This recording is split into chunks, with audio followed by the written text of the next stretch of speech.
It's good enough.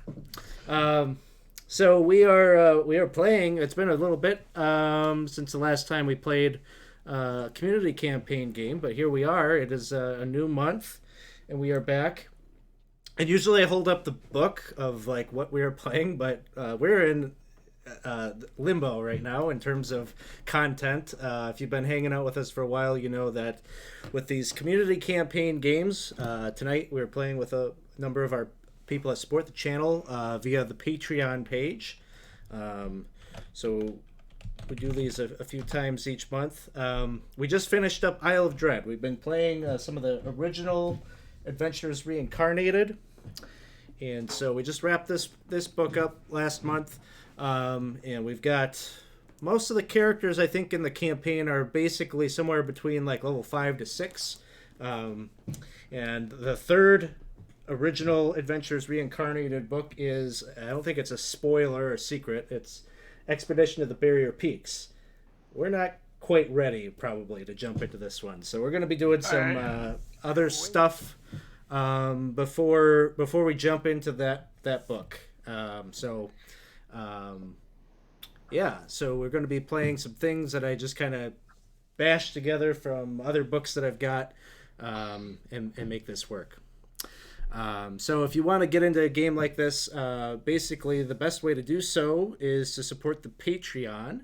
I don't know that I've said this, but this higher level stuff, I'm going to keep this exclusive for the patrons. I think it's probably a little crazy for newcomers to come in and probably join this specific piece at this point, or maybe a little too far, and I don't want it to be overwhelming to our new folks. But rest assured, there will be stuff for our Twitch subscribers to join us with at some point. I think it's actually just in a couple of days, the Lost City, the fourth of the original Adventures Reincarnated. Ooh, we got another subscription. Gifted sub. Oh, thanks Grumpy DM for gifting that sub to Wicked Studios LLC. Ooh, hype. Look at that. You guys have kicked off the dreaded the hype train, which I'm starting to understand now, and you saw the TPK. I'm pretty excited that banner. I donated that to a limited liability corporation. That means that my gift should be tax on my IPXP exempt. There you go. So really, we are working our way to level 1 hype train. If we get to level 3 hype train, TPK bad things are going to happen. Won't say what that is quite yet. Yeah. So keep that going. Oh no. Yeah. So as I was saying, Lost City will be coming out in a few days. Those books do not come on any kind of digital format, which is a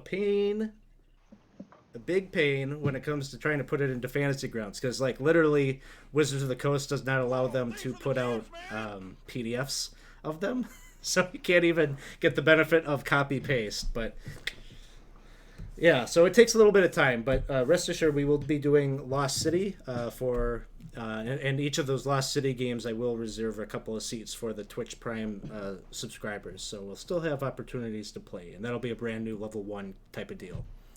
But yeah, so let's see. I don't know. We got another subscriber game. It's going to be on Saturday night at 7 p.m. So we'll be hanging out in the Borderlands a little bit. So I don't know. Maybe we'll have to see what happens in this session. Maybe they'll be connected. I don't even know yet. And level 1 hype.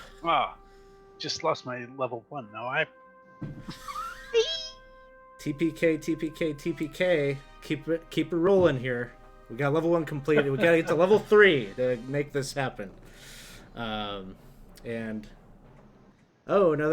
of subs at the start here. The other thing is, we should mention, if you are a subscriber, or we've got a lot of gifted subs popping out there, you do earn EXP faster as a subscriber. And EXP is our internet points that you can spend in our store here to influence things in the game. You can buy individual players' inspiration. You can buy a round of inspiration for everybody. You can buy healing potions, all sorts of good things, or the negative, not negative, they're fun, wandering monsters and such.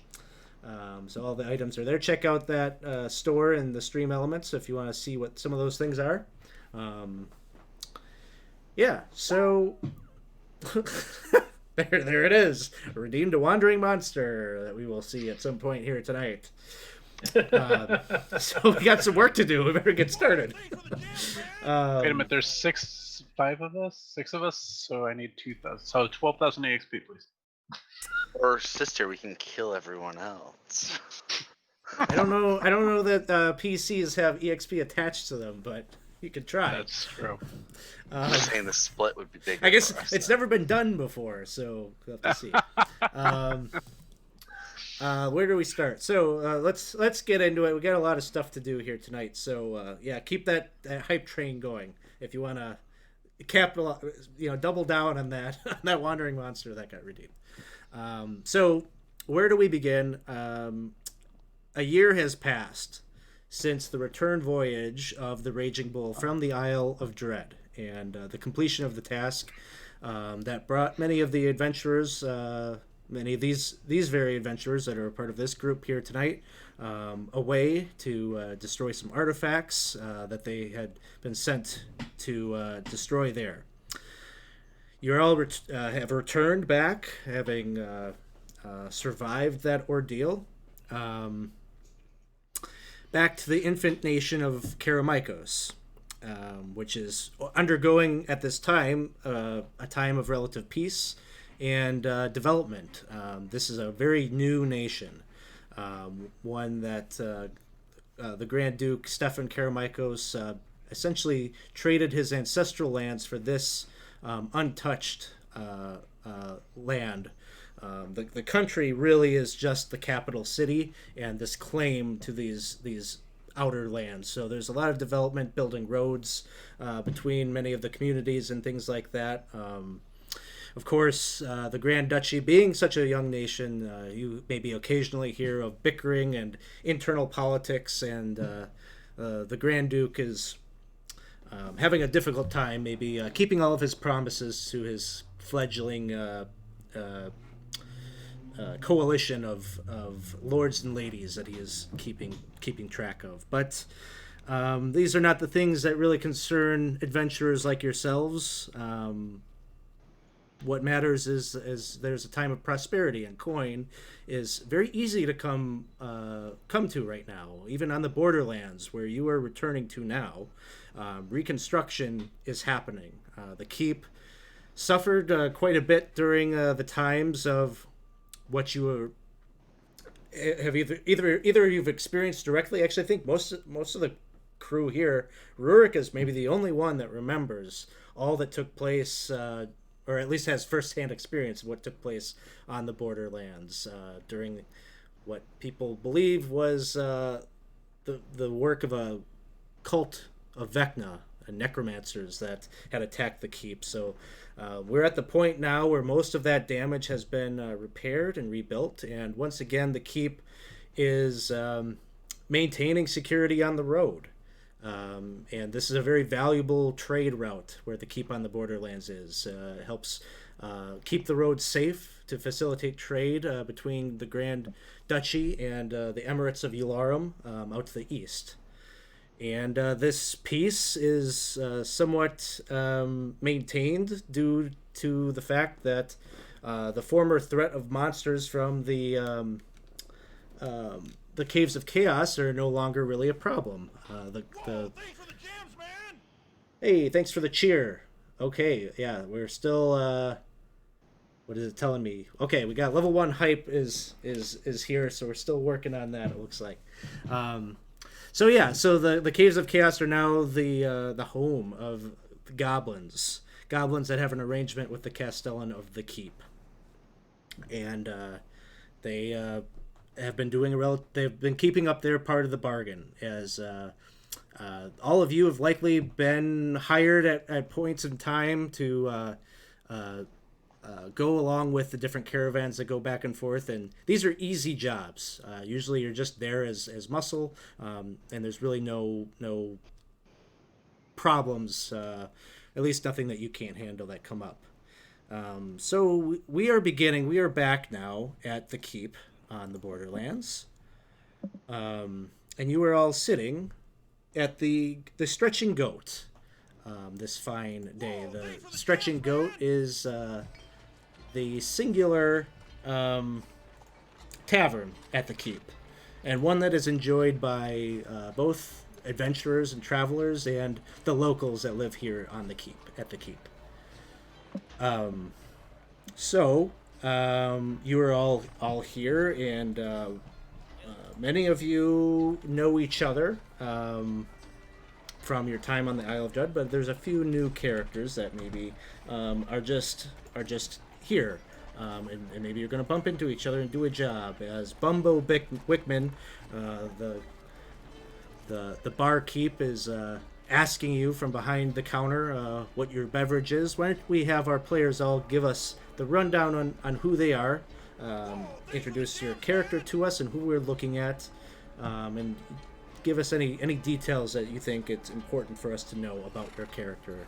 And I think we'll just start right at my top here with Rhea.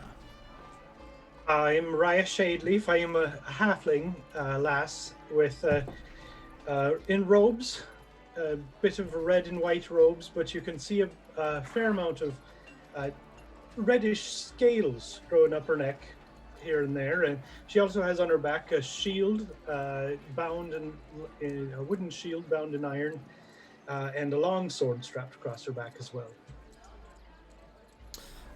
All right, and then go ahead. Sorry. Returning to the Borderlands to visit friends she met on the Isle. She's been away to the Shires. And next we have Sister. Detective Sergeant Sisterfus Christian, and I just returned from the Isles after escorting a prisoner there who I've since lost track of since we got back here. I'll have to look out for him. He's really strangely sexy and stupid. But kind of hoping to, I guess, prove that I'm not just yet ready for retirement from being a guard and a fighter. So, all right. And next up we have Rurik, who's been to the Borderlands, has a storied past with the Borderlands. Yeah, I have a storied past with the Borderlands. It's been weighing on my mind a lot lately. I'm sitting here in relatively good gear, and back to sort of like doing some of the jewelry making on the side, but I spent all this time trying to redeem myself, and for what? I think I'm going to rethink some of that. So back to the Borderlands for perhaps a redemption story. Make right some of the things of the past. Next up we have a new character, Glyph Brother? Glyph Brother. Glyph Brother. It's good to meet you. I'm a furbolg, rather large. Come in 7.5 or so feet tall. You may notice pointed ears, sort of a reddish fur to me, white patches on my face. I'm told I look a lot like a fire fox. I'm told in my ancestry there was the kitsune along with the fire giants, so fire fox works out quite well on me, I think. No. But I'm a cleric of Kellenvor, here to assist and help with the rebuilding. I specialize in metalwork, also with the glass blowing. Wow, you're fully 3 times my height. Well, yes. I can make it a little bit taller or a little bit shorter if need be, but why hide? Next up we have Malaron. Malaron is a sun elf, a proud cleric of Corellon the Rethian and a devotion of light. He loved the fact that he was part of this magical story to take care of these artifacts, and he wants nothing more than to find other artifacts, magic items to study, understand, and possibly bring back lost treasure to his homeland.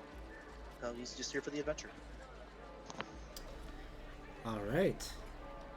And last but not least, Garbo.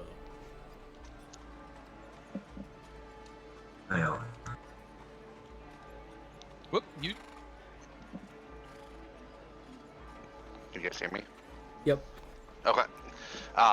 So I'm playing Garbo. He is a very drunk, very smitten by that same stupid, sexy man that Sister is also following after.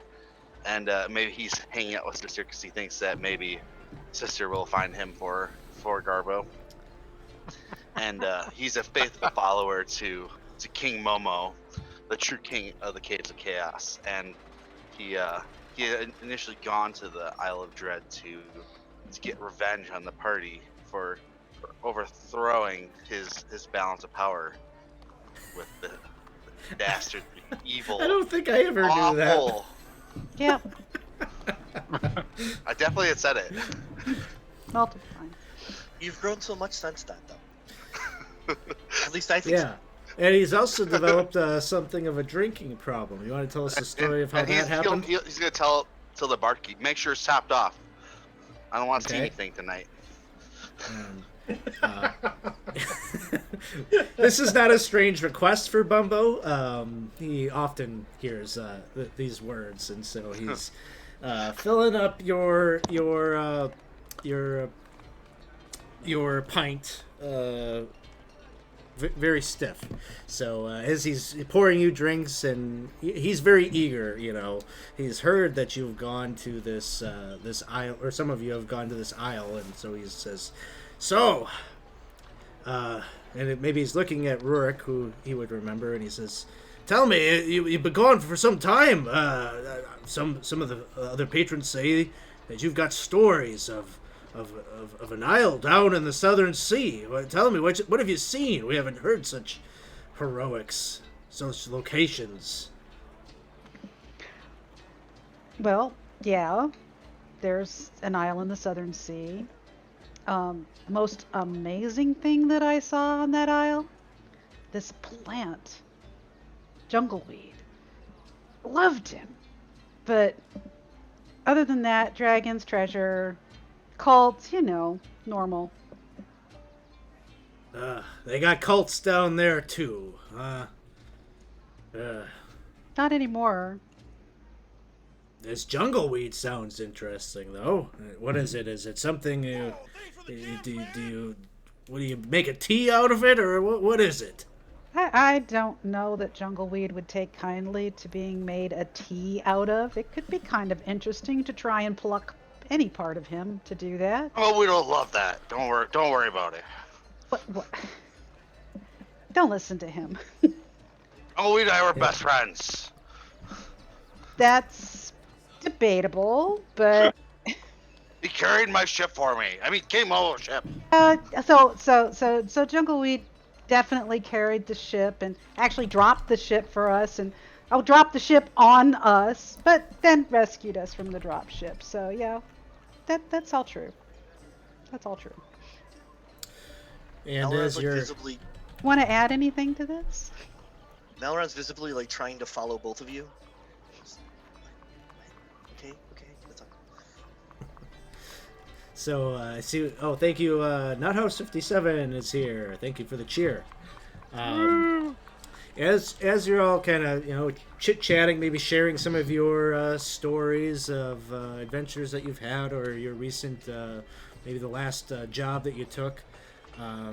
Suddenly the door swings open, as it often has for you in the past if you've been in this tavern, and a man walks in, bearing the garb of the city or the keep guard. And you see a bald man who maybe Rurik would remember as Karsten Wolf. He was the one that when the Castellan went missing, was left to him to sort of, pick up the pieces and try to keep the keep together.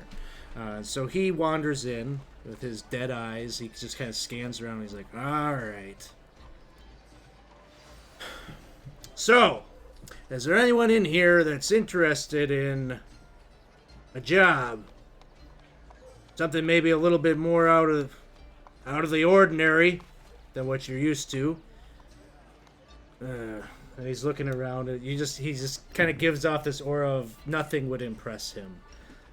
As he's gazing around, he just says, "Well, look, I've got some work. If there's anyone in here that is worthy or interested in such a task for the good of the keep, I'll be sitting right over here." And he points to a corner booth, and you see him. He just kind of makes a hand gesture at Bumbo, the barkeep, who seems to know what his regular drink is, and he starts filling up a glass, and Karsten Wolf goes and sits down.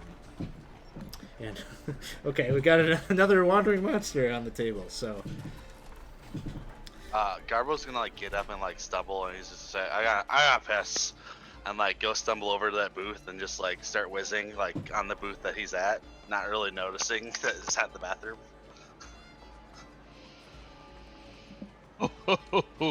And Lift Brother will just sort of put a hand paw on your back and start to redirect you towards the outdoors, or a chamber pot, tankard. Anything. I'll walk over and prestidigitation that away as it's happening. Oh, that's That was fine. Oh boy. Well, you seem to be excited to apply, but perhaps keep it in your trousers till he's made an offer. And then perhaps depends on the offer. Yes, well. But, are you... My word. How do you fit so much in such a tiny frame?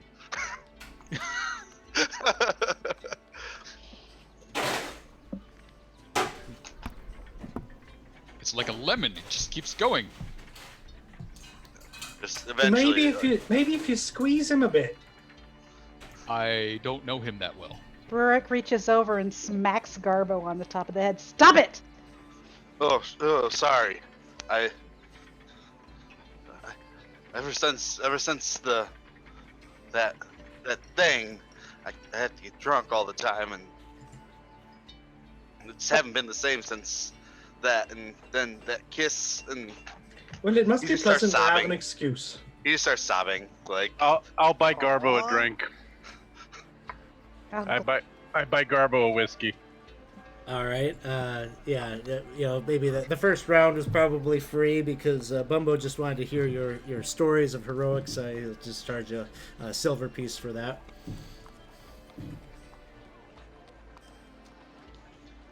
Well, I think the least we could do is hear the man out about his offer, now that you've Yes, that sounds great. dampened his boots.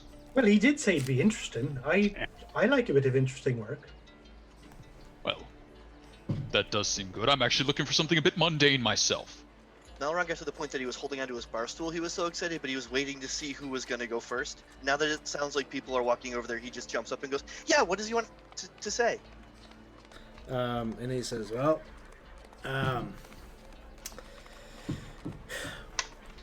the job that I have for you, it's gonna sound a little unorthodox, I suppose. I'm not sure how familiar you are with things here in the keep, but Oh, not a bit. we have an arrangement with a couple of goblins that live out in the former Caves of Chaos. Used to be Caves of Chaos were a veritable hive of all sorts of monstrosity. Orcs, hobgoblins, gnolls, you name it. But about a year and a half ago, we cleared them out. And the Castellan felt it was important to... that things are always drawn to the location. And so she thought that it would be wise that whatever moved into the neighborhood, that we be friends with them. So there's a couple of characters. Most folk around here know them by the names of Sire Lu and King Momo. Garbo would really pop up. The true king of the Caves of Chaos? Look, King Momo? kid, I don't claim to understand anything about goblin politics or how that works or who the king is. Doesn't matter. The thing is that they've been upholding their end of the bargain, and we haven't had any trouble from that area since. It's been a pretty good situation. Trouble is, as I said, those caves used to belong to a number of other things, and, well, Hobgoblin warlord from the northern mountains, named Azrock, well, he came looking for his cousin. Found out he was no longer there, saw the goblins there, put 2 and 2 together. There's a situation, and Azrock brought his gang down, and it seems that they attacked the goblins. And we got word of this from one of Sire Lu's couriers, sent a message here asking for aid. It sounds like what they did was they raided and they captured a fair number of these goblins, including this Momo.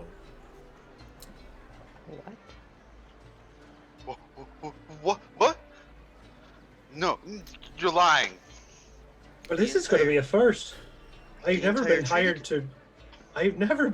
to rescue a goblin before. But the entire treaty could fall apart without King Momo at the reins. Look, this guy gets it. I'm not exactly hiring you to rescue them. I mean, that's certainly what Sire Lu would want.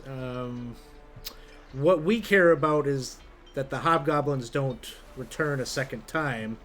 If they come back one more time, they'll definitely wipe out what's left of these goblins, and we're going to have new neighbors that won't be so amenable. Sire Lu was very clear about what he wants. He wants us to go up there and kill every last hobgoblin. Make sure that they're not going to come back. But, look, I'm not the smartest man in the world, but they came down here and they didn't kill. They captured. Furthermore, hobgoblins aren't the most sentimental of folk, so if he came down here looking for a family member, I'm sure it wasn't just to for a birthday or something like that. He needs manpower. Look, if you're gonna take on this job, I'm not gonna tell you what to do, but maybe I would suggest that this hobgoblin, he may have needs, and maybe there's a bargain you can strike up. A bargain with the hobgoblin with needs? That sounds like Garbo to me. What an exciting challenge. If you're willing to accept this job, that's fine. That's fair with me. If you feel that that's the best way, I leave it to you. What we care about is that they don't come on down here. And if you accept this job, we can offer you 250 gold each. What? That seems a little bit light. Karsten, this is like the entire treaty that you have with the goblins, and if we walk away from this, you got hobgoblin neighbors. Go ahead and make a persuasion check. Okay, let me get this picture out of the way.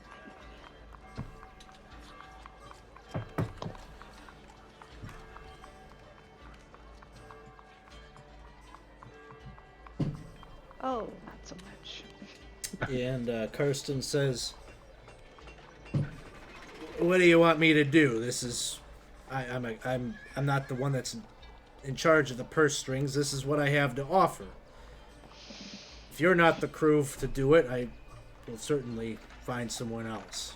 I'm not speaking for anybody else at this point. So Scott, he wanted. Look, if we do find something that this hobgoblin wants, how are we to offer it to him? Well, a firm handshake, perhaps a platter, I don't know. Probably something of value. Is that to come out of our expenses or yours? Well, if the hobgoblin's capturing goblins, likely what he's doing is building a raiding party or a small army. If he needs arms and the work is worthwhile, we could hire on under him. That's 250 here, and whatever the hobgoblin would offer for our services. I'm less comfortable with that. Well, Well, then I suppose it depends what he needs this for. Garbo would give Glyph Brother a super dirty look about the small comment. I'm sorry, do I have something on my knee? He sort of brushes off his knee. My understanding is that you need this to stop, and it's for the security of the town. You got it right. We don't, this whole situation in the Caves of Chaos, it all started because we had so many different agents over there. The cult of Vecna went unseen for a long time. And how he works. I guess my friend's question is a good one. If we're to negotiate, with whose purse strings are we negotiating with, and up to how much are you comfortable with us representing the duchy? He says, I don't necessarily have anything more than this. If you incur expenses as a result, I'm sure that you could talk to the Castellan about it, and I'm sure she will work something out. I'm just down here trying to find a crew to put together to go out there. So if I'm reading between the lines here, you actually just want this problem to go away. That's right. I don't know that that's between the lines. That seemed fairly explicit. I'm blunt. I also see a small chance of negotiation, and usually I like talking. I don't. Well, this will be a joy. Either way, if you see an extremely pretty blonde man wandering around, he's colossally stupid.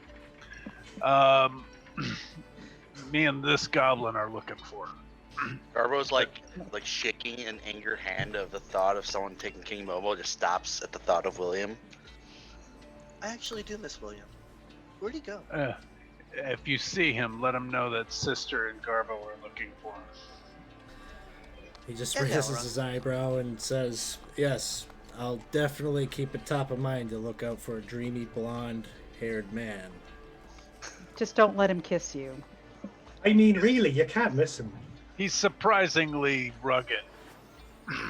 All right. All have a And type. talented. Talented. Are we taking this job even at the agreed or a low price of 250 a person? It's boring here. Sister, let's do it. It seemed like a fair price to me. We usually get to Yeah, keep maybe whatever y'all we are a find little along bit the used to finding such treasures out there in the Isle of Dread. This is be a big price for here.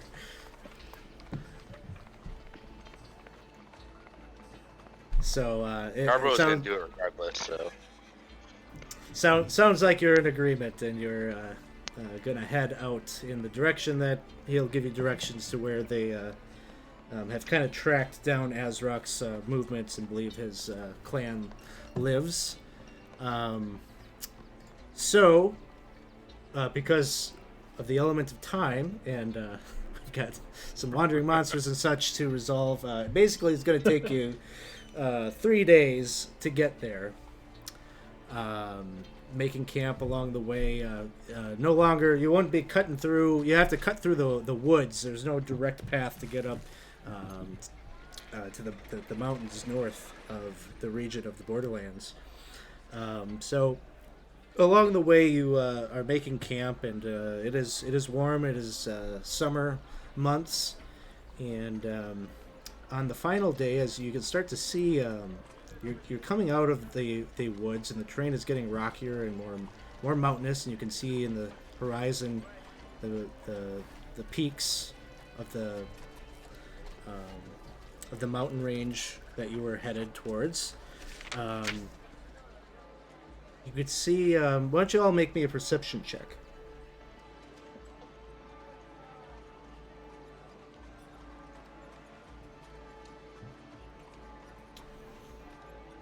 Natural 1.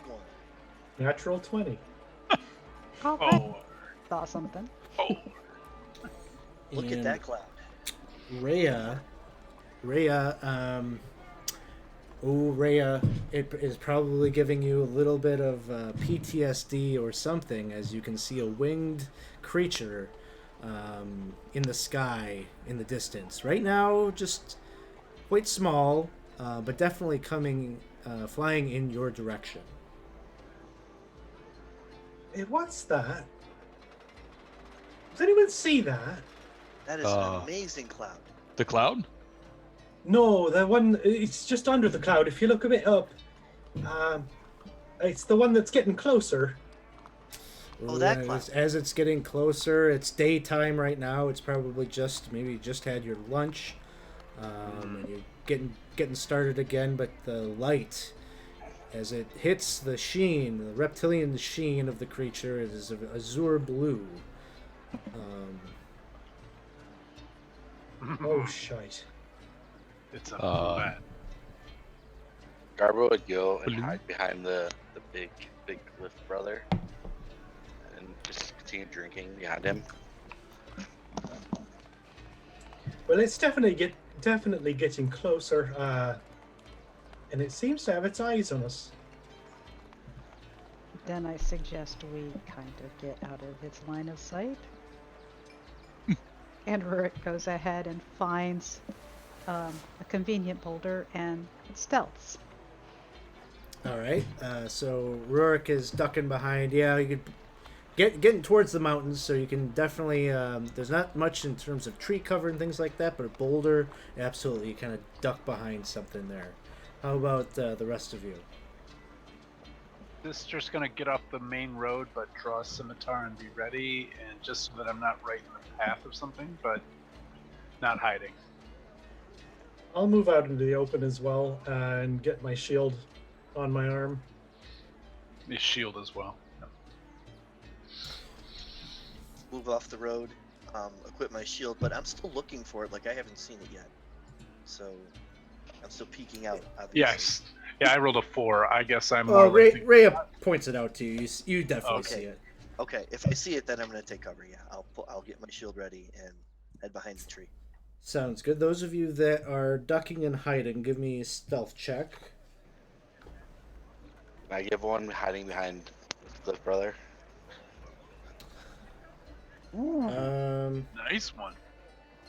Like, Cliff Brother goes to hide, and then he looks down at, like, Garbo hiding behind him. He's like, I mean, I would feel bad if he was left out in the open. So he just sort of puts his shield up. So, those of you that are hiding are doing well. We've got Rhea, Sister, and who else? Malaron out. Yeah, I'm not hiding. No, Malaron is hiding. So I Yeah. got Rhea and Sister kind of out in the open. And Cliff. And Glyph, yeah. So you see this thing touch down maybe like 100 feet or so in front of you. Judging by at least Rhea and I think Sister has some experience with dragons now too, I think. A couple of you have dealt with dragons on the Isle. This one is definitely probably about the size of the young dragons that you've dealt with on the Isle of Dread. So it's not a full-size adult dragon, but definitely a young adult blue dragon with 2 horns sticking out of its nose, kind of non-symmetrical kind of angles, giving it kind of a I don't know, a strange appearance as it's gazing at you. and it's kind of, you can see the crackling of electricity between its teeth, arcs of blue lightning kind of going back and forth as it is breathing and looking at the three of you, and it says, "Oh, and Nuthouse just redeemed a social. So you all get a point of inspiration as you are looking at this creature, and it snarls. Thanks, And Cliff. Social. it says you must turn back. These lands belong to my mother, Ninyolda. And your kind are not welcome. What about the kind that are on the other side?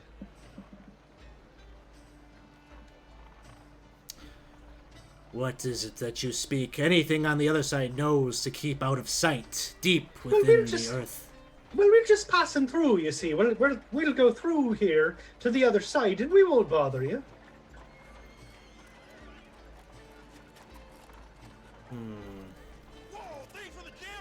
Whoa, Nuthouse. Big cheer. What is Nuthouse gearing up to do here?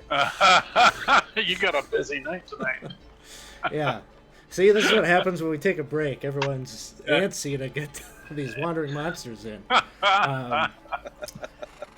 The young blue dragon just says,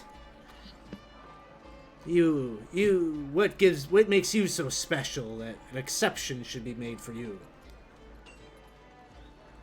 I represent His Lord the Duke of Karameikos. This road is to be clear.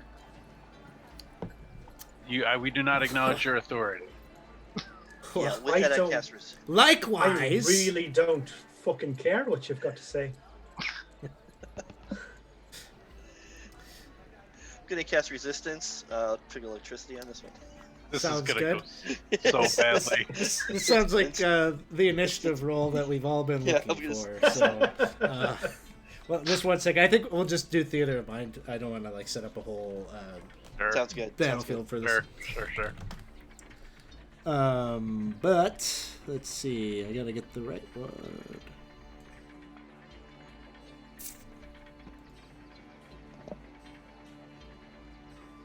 I probably should put up a little picture here for the folks watching at home, so you can see this thing that you all did. I'm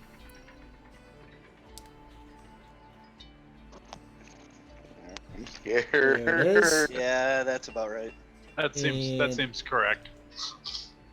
Well, I'm not about to bow to an inferior dragon. Oh, Sister, you are up first. You could tell. You could just tell as soon as the back talk started happening. Like it's moving on you. yeah. I didn't think I was gonna do well there, so I am It's going about 100 feet away. 100 feet away. Yeah, on the ground. Night. All right. That changes what I was planning to do. Okay. I am going to then. Oh, this sucks so bad. I'm gonna run and take the dodge action. I'm gonna run at it while taking the dodge, Okay, so that I can close the distance.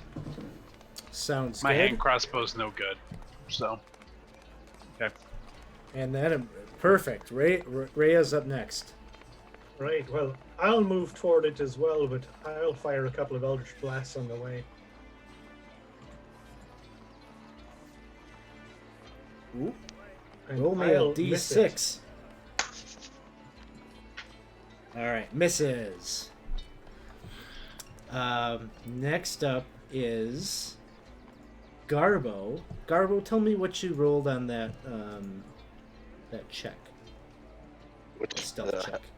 I rolled a 19 plus 6. Okay, so yeah, the 25. Okay, so Yeah. you were stealthed. It's not aware of you. How far away would you say it is from Glyph Brother? Let's just call it 100. Same. 100 feet? Okay. Alright, Garbo would probably, like finish a drink that he had, and Well, yeah. he'd like get out his war claws and like really just psych himself up, and he's gonna stay hiding. Okay. Sounds good. Maleron, you had a 23 on your stealth. You're hidden. It's not aware of you. At this point, I step out because we're definitely going initiative here. I'll walk up 30 feet to close that 100 distance down to 70 and take the dodge action. I'm already still concentrating on resistance. All right. It's coming. It's coming. Next up is Rurik. Rurik, it is aware of you. When it said your kind are not welcome here, it like made a gesture like right over your direction, like specifically you. Specifically me. Okay, so I'm going to speak to it in Draconic, and I say, well, what do you have against my kind?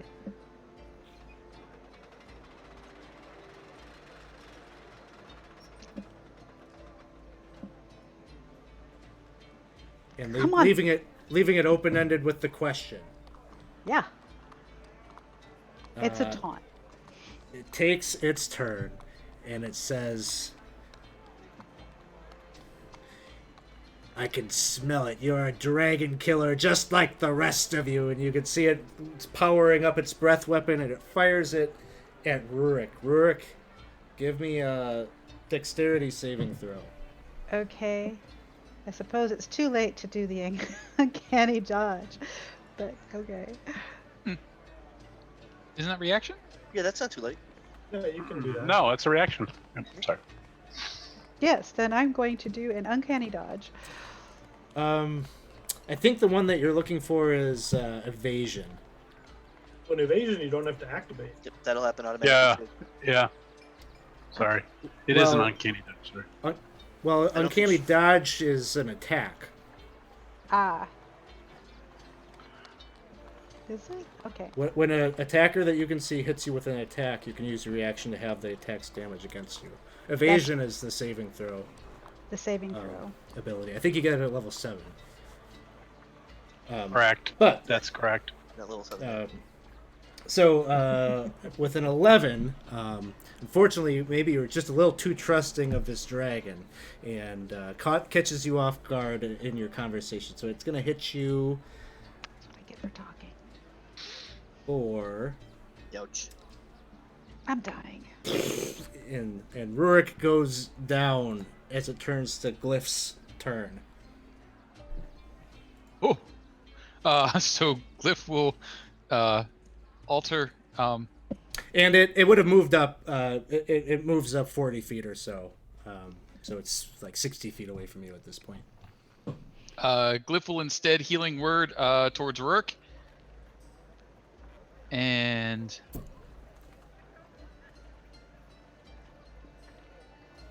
new character. Why doesn't this work? Why can't I cast my spells?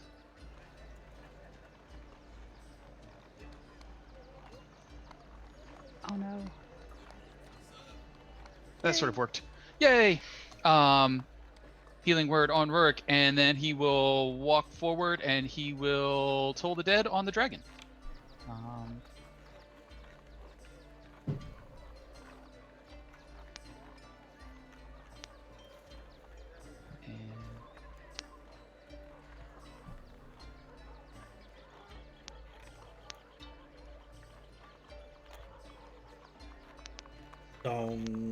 It Yay! fails the saving throw. Nice. It's a start. First blood. Ho, ho, ho, you want to leave these friends alone. Sister, you are up next. Hey, Alex, I need a reminder. It's been a while since I played a community game. I gave away my +1 scimitar, and I have a longsword. That wasn't magical. Does anybody remember? Mm-hmm. I think it was magical because you wouldn't have given away your scimitar if it wasn't. I think it might have been a +2 longsword. But I wasn't in that game. Yeah, That sounds right. okay, because all I have on here is longsword on my actions. So I'm looking to. How do I know if this has got bonuses already to it or not? That the long sword that you have in your sheet is just a mundane sword. Longsword. I know I traded the scimitar for something, but I'm blanking on whether Yeah, I don't remember. I don't remember if it had a bonus or not. But you traded to another character, or I did. Yeah, someone traded you. I think it was a +2 longsword for your +1 scimitar. it sounds like something that maybe you did with like Thorn. Maybe makes sense. He used a scimitar. Yeah. You tried Or to Grim? trade, but said worry about it a different time. Bruno Oh, says I said worry about it a different time. during but the I don't- Caproo fight. And Yeah, yet I it was during the Copper fight. right that I remember, but I don't.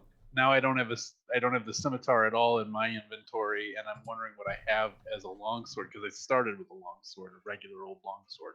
Bruno says +2 longsword from Garbo. Garbo, did you have a +2 longsword? I don't remember. That sounds right to me. I did have one. I don't have it in my inventory anymore. Okay, so Alex, I do is have a this all +1 ringing any scimitar. bell Oh. with you? I could give you Is back that the deal? scimitar if the thing isn't showing up. No, it's okay. Party sheet. It's there now, I along with armor of necrotic. I also have Alex, silver do you remember the longsword at all? No, I don't. Okay. But it looks like you got there's the scimitar. Somehow I'll take- Garbo ended up with the scimitar. That I know I gave the scimitar up, so. Well, Garbo just put it back into the party sheet. So if So you should want I- it, you've got it. Should I just take it, Garbo? Do you need it? No, I don't need it. I have my dagger and my All war right. claws, which make me look way cooler. All right, I'm gonna take this. There I'm you gonna go. take the scimitar back, and that'll be my go-to weapon for this one. So I had only run the last time, which is only 30 feet, and I took the dodge action as I was yeah, running. it moved up. So if you want to get up there with a melee weapon, I'm So close you're enough like at this 25 point. feet at this point. Okay, cool. Then I am going to engage it in melee because I'm dumb. Cliff says he thinks it's a +5 longsword. Oh, thanks, Cliff. I think Cliff's right. All right. Here we go. That sucks. No, I know. That was my first attack. I get 2. That was not any better. What the fudge? All right. Well, that's it for me. I'll see you all on the other side. Don't forget, y'all, you got inspiration. You got to use it before you roll, but you got inspiration. I always forget I have inspiration. Okay. Rhea, it is your turn. All right, I'm gonna run up. I'm still about 10 feet away because I have halfling legs that don't go as fast. But I'll fire a couple of Eldritch Blasts on the way. Ooh, that 18 will hit. That 25 will hit.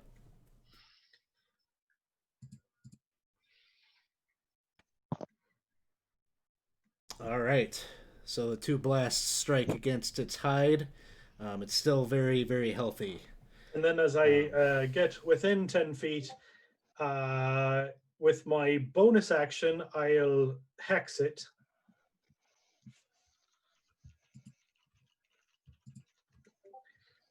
If I can get that to work. And I'll give it disadvantage on strength checks.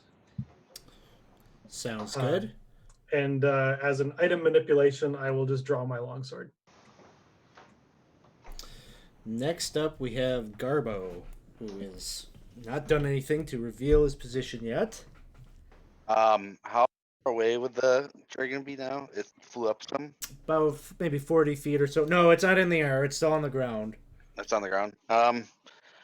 So Garbo, having taken his finished his drink, got his things out, he's like, all right, we're in this, and he's gonna charge out, and he's gonna go for his famous Garbo bomb, and he's going to leap over Sister with the aspect of the feline that he acquired on the island, and take a swing with his cat claws. All right, take at the advantage on your first attack. All right.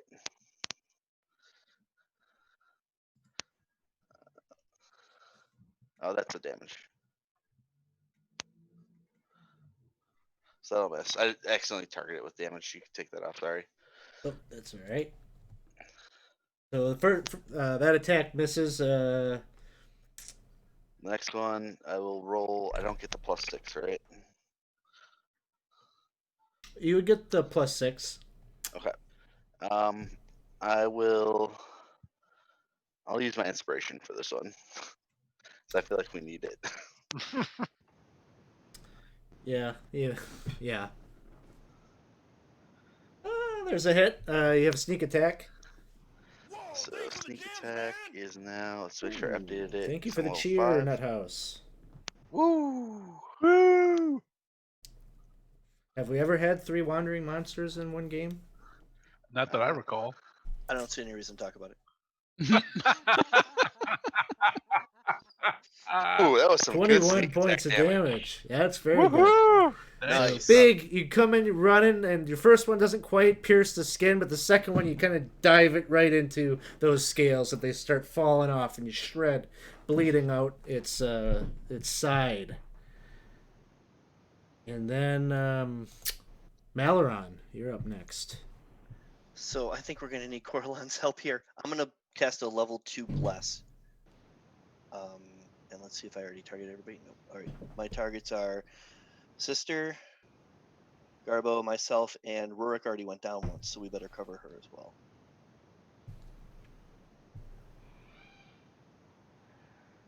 Sister, Garbo, okay.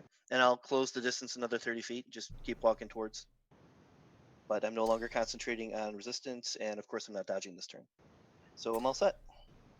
All right, Rurik, you're flat on your back, but you're awake.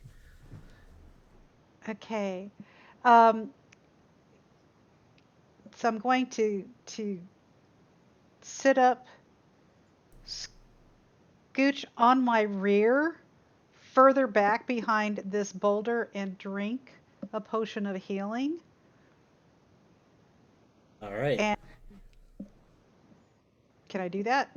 Yeah, just roll 2d4 plus 2, and then I can deduct that from your wounds.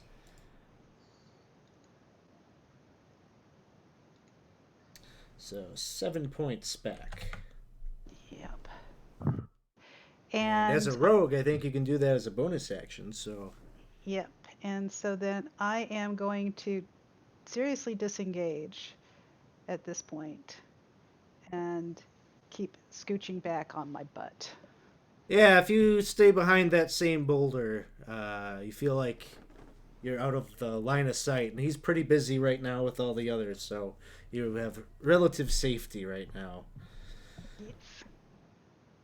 And no recharge on the lightning breath yet. So the young blue dragon is got Sister and Garbo, I think, are the two that are in melee with it.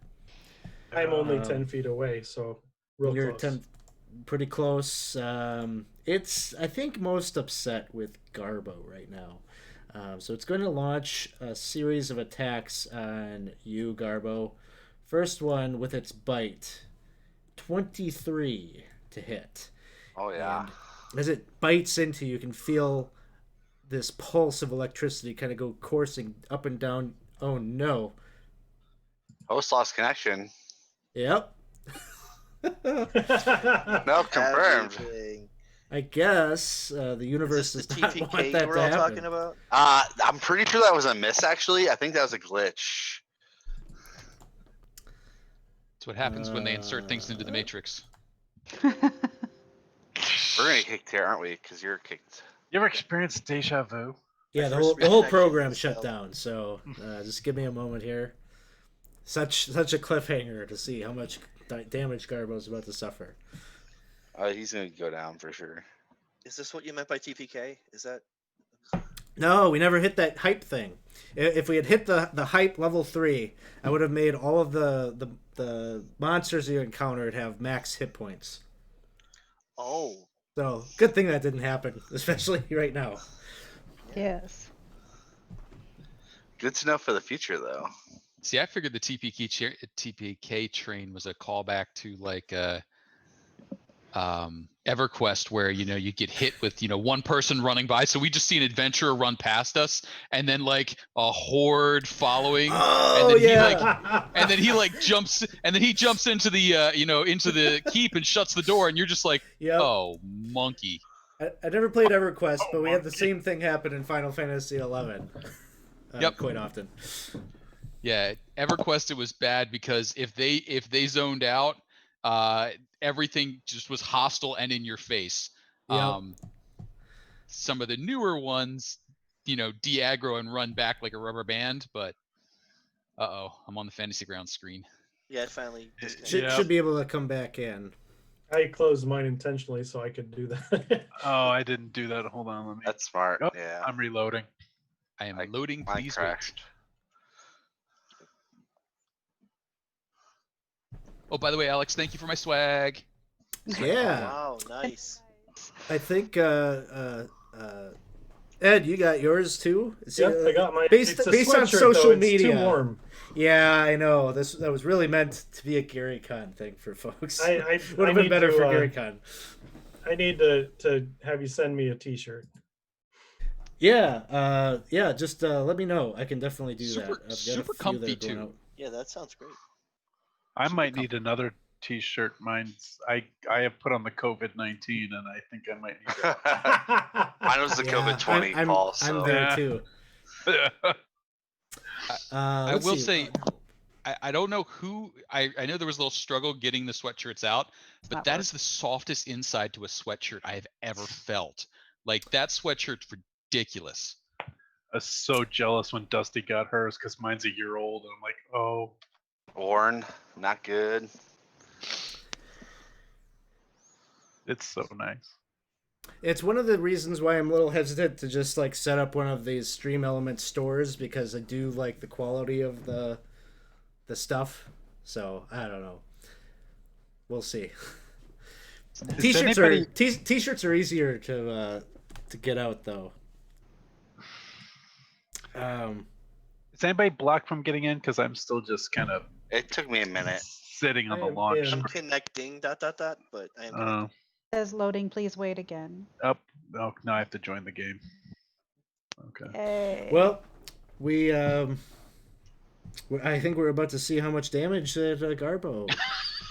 What? It was a miss, I thought. I don't see it in the Fantasy Grounds anymore. I don't know. It's on camera.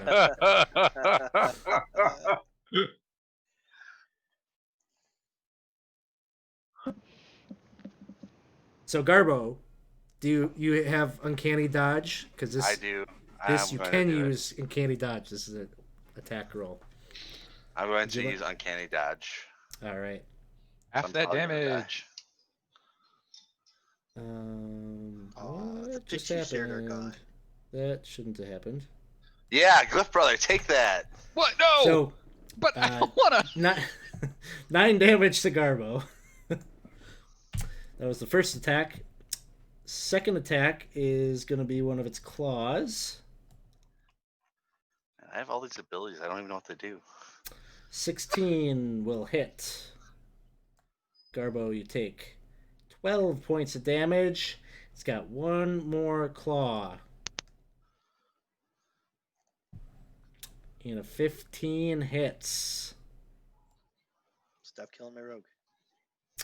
Garbo still up with 1 hit point. Wow. Glyph Brother. What the heck is going on? No connection. Oh no. Oh man. Now that it happened twice, that makes me... Thunderstorms? No. No, it's why? just the program is closing randomly. Fantasy Grounds. Don't do it. So none of those rolls counted, right? Because it's a glitch in the Matrix. Get all those hit points back retroactively. You mean that 23 that hit right before we went down? It was definitely a glitch for sure. Didn't actually happen. That's fine.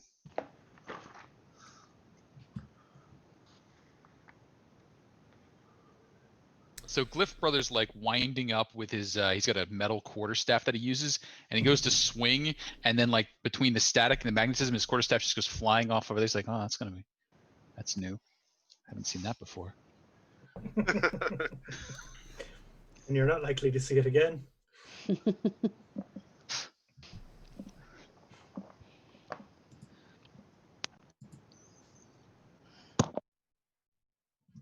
Maybe Fantasy Grounds is just like enough. You put too much in here. You did too No much more. damage to Garbo. No more. Is it time for product placement? Yeah. Like we What do you got there? I Crook and Marker. It's a spiked sparkling blackberry lime, and I was going to finish it off out of the fridge because my family hates these, and they were giving them away, and I'm like, you know what? I'm just going to finish it off and get it out of the fridge. It's actually really good. Like they were bad mouthing it. It's actually very, very tasty. Never trust your family again. Never trust the family. I should know that because they're always like, it's too sweet. It tastes like soda. I'm like, that's what it's supposed to. And this is 0 sugar. It's made with organic alcohol. What You the do heck? drink like you're a college kid, so. I do. That's very true. But I don't know what organic alcohol is as compared to. Alcohol is alcohol. It's all organic. That is such horse shit. Oh, It's right there on the can. They paid to get the licensure for the Organic alcohol. What they don't tell you is that all the other alcohol you've ever had is probably also organic. Yes. would have to be. I will say that if it's actually made from organic fruit, that is a statement, and that's hard to accomplish. But I sort of doubt. Well, the fermentation process is organic in its own right. Well, it is, but I would assume if they're saying, you know what, I'm gonna put that down. Just gonna leave that one alone. Switch back to my vodka, which I know is not organic. You tried Tito's. I do actually like Tito's quite a bit. All the people who did not take OChem. I never took OChem. Oh no. Oh man, I could barely pass college algebra. I took physics for poets. Physics for poets? That was actually a class available at Central Michigan University. I took history of rock and roll. That's a great class. I imagine it was tough class too. Those classes tend to be really interesting and hard. What's the core concept between the physics for poets? Is it like we're going to explain how much of a sonnet you can actually get out between when you fall out of a plane and hit the ground? So don't write like your death scene longer than this amount of time. No, yeah, exactly. No, they actually changed it a couple years later because English majors which is what I was, were offended. It was conceptual physics. There was no math. But conceptual physics is the best. It was still challenging for me because I'm not good at math. You still calculus. So, Hi, I'm a Cliff commercial Brother, show appraisal. us some true physics here. What do you got? Let's see some get back physics. to the game. All right, Let's get to the so game. Glyph Brother is going to stomp his staff into the ground, carve a little circle, take a big baseball swing, and send a guiding bolt flying towards the dragon with advantage, using up his inspiration. Guiding bolt cast with advantage. That's gonna hit. Nice. 26 hits. Damage 46 radiant. Ooh. 12 points of radiant damage, and the dragon should be advantaged by the next person up. He will maintain distance, like maybe a 30 feet-ish kind of distance from the dragon, trying to stay close enough to his friendlies should they fall down. And that'll be that. All right, sister, you got the advantage if you would like to take advantage of it. Yeah, I'm already there. So we'll see what happens. Only on the first one, right? So I click the advantage button. Actually, it's on there off for you. Oh, it's already on there? Yep. Okay. All right. So why did I got blessed too. Yeah, you That's got right. bless. Yeah, Yeah. 22 Okay. will Wait, hit. why didn't it? That'll I didn't see the hit. advantage though. Yeah, it didn't do the advantage. I think it's one of those weird things where you gotta like put it on like probably the person. Oh. Do you want me to roll again, Alex, to see if I roll a nat 20? Yeah, just throw a d20 in there, see if you get the crit. No. So, it's Very a hit consistent, though. Very consistent. Well, I'm a cop, which is actually at this time of not my favorite thing. Okay. All right. So how do I do this, Alex? I just click my damage die here and not drag it on anything, or just roll a d6? If you want, you can drag it onto the thing on the tracker. Otherwise, you could just throw it in the chat. Oh I can do my it too. god! I rolled a 1. Okay, well that was my first attack, so I did 5 points of damage, and then without advantage now, I will try another attack here. Ooh. That'll hit. Right. All right, and that's a little better. So, and that's that's gonna be it because there's 2 more Wolverine monsters. Right? I have 2 more. Metagame, Oh. metagame. No. I think you. I don't think the third one has actually been. I think I only got summoned 1 yet. more. Okay, there's talk of a third. Sorry. Oh, okay. Rhea, it's your turn. Rumor and All innuendo. right. I am going to backtrack on my drawing of my sword and actually use my item manipulation to put that away and fire a couple more Eldritch Blasts. Both They miss. will miss, and I will, I will be moving around, sort of behind the dragon as I'm blasting at it. Nice.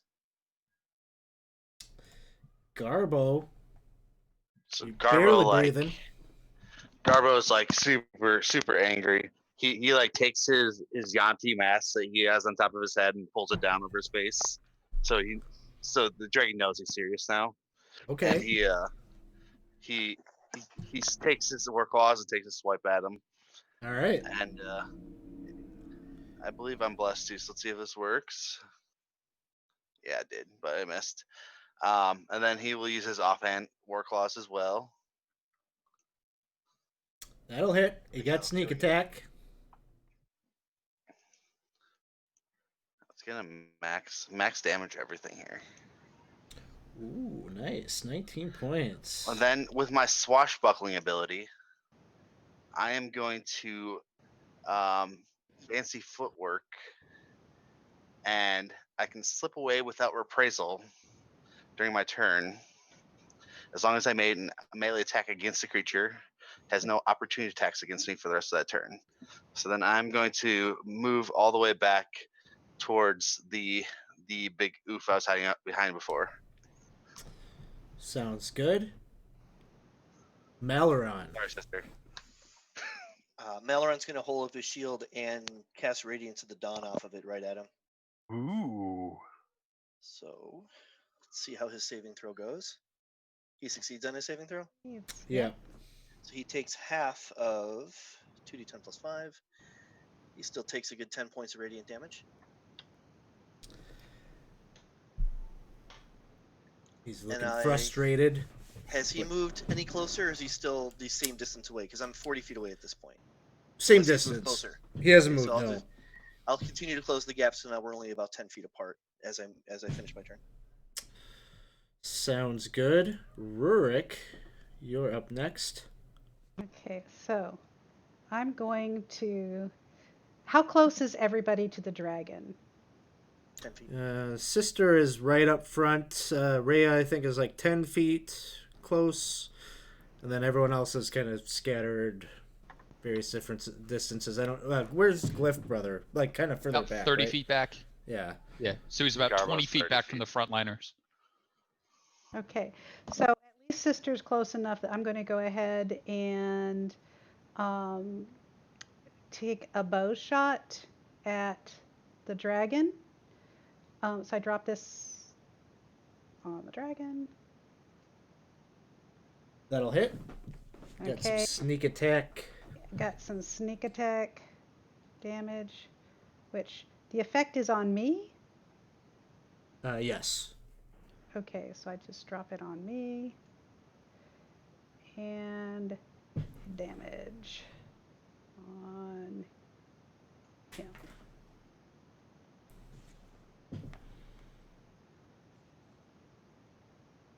Is that right?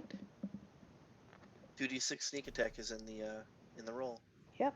So 9 I points. think you're level But it 5 might- now, right? You might be 3d6 now. Yeah, that was gonna be my point. Yeah, I'll fix your thing on here, but just roll another d6 into the chat. Okay. That's what we're looking for. 15 damage.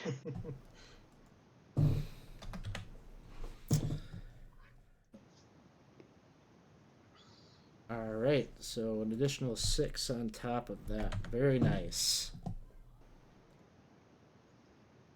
The young blue dragon is going to take flight. Sister, you're there. If you would like, you could take a attack of opportunity. Definitely. Oh, nat 1. Oh, Oh Oh shoot! I had Roll that one earlier. I'm a halfling.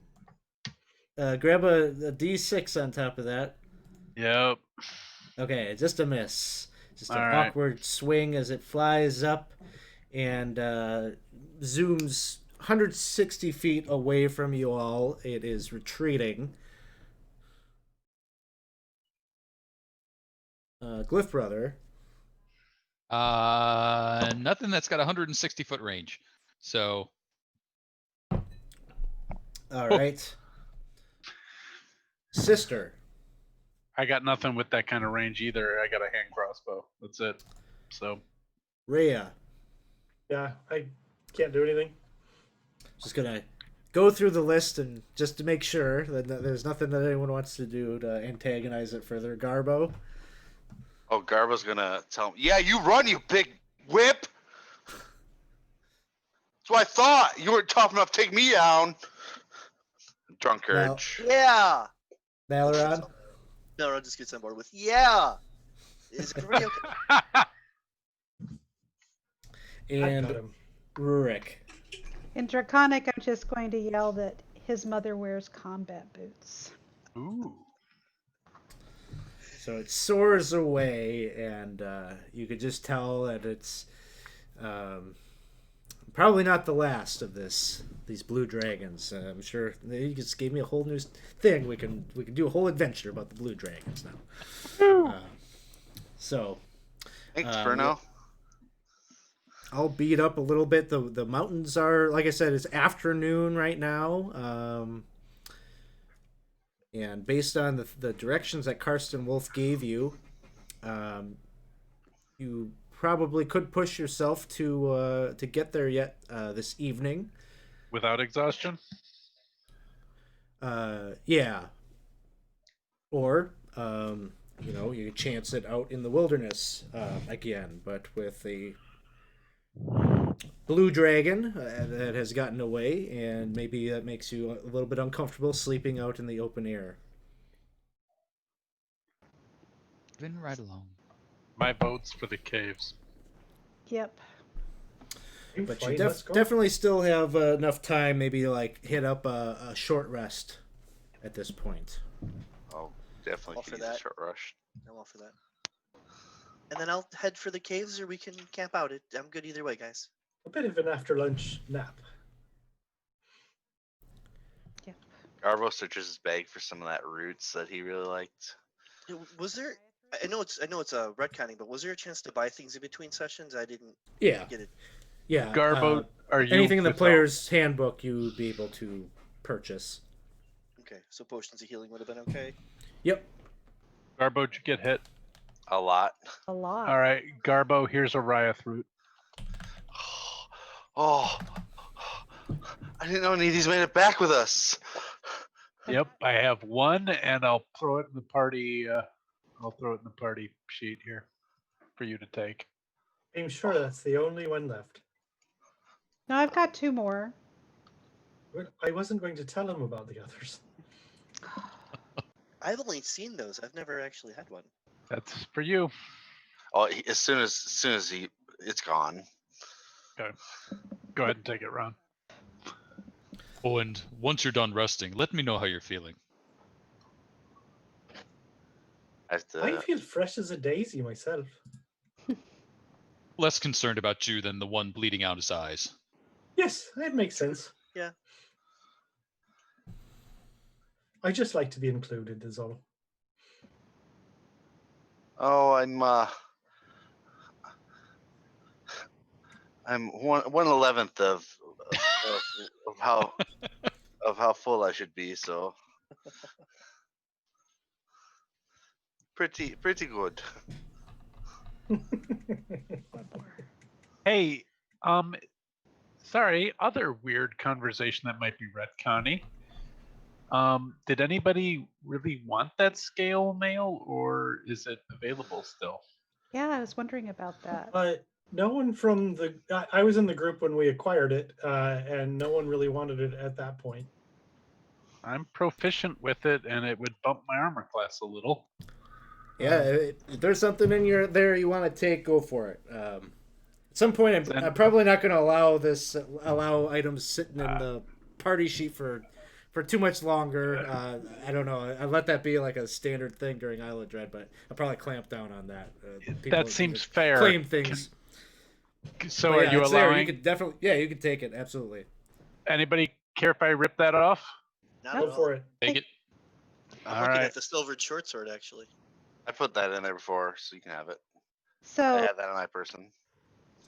Rurik would Yeah, definitely I'll grab that.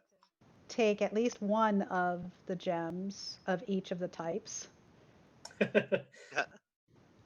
So one. Oh yeah, that helped. Woohoo!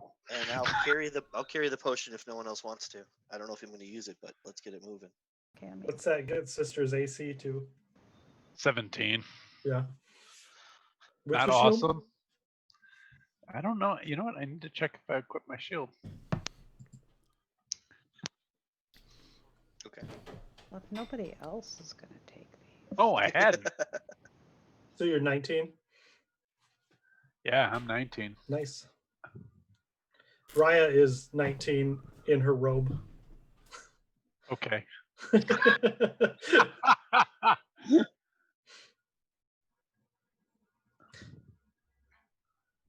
But we're level 5 players. Well, that was interesting. Where are we? So No, the shield actually only gets me to 17. on this map, you're over on the left-hand side of it. So there's a little piece that you'd be able to see. You might have to scroll out in order to be able to see it. Now But we're really on a bet on that. Uh-oh. You take the rest of the day to find, and eventually you do find the small opening high up in the mountains. Following the directions given to you by Karsten Wolf, you find the opening to a very dark cavern. As you're making your way in, it is very dark inside. Just the there's still a bit of daylight. It's probably the analog of maybe 6 p.m. or so. It is a cavern that has the smell of being lived in, kind of that I don't know, that locker room kind of smell of old sweat and rot. You can kind of hear ambient noise from further down, kind of echoing through the cavernous passageway. So definitely the signs of the fact that this is inhabited are evident as you're making your way in. Doesn't seem to be any kind of sentries or anything right here as you're making your way in. At least none that you see. Ceiling is it's a pretty spacious cavern opening. Passageway is about 10 feet wide or so. Maybe 12 feet or so in height. And relatively dry.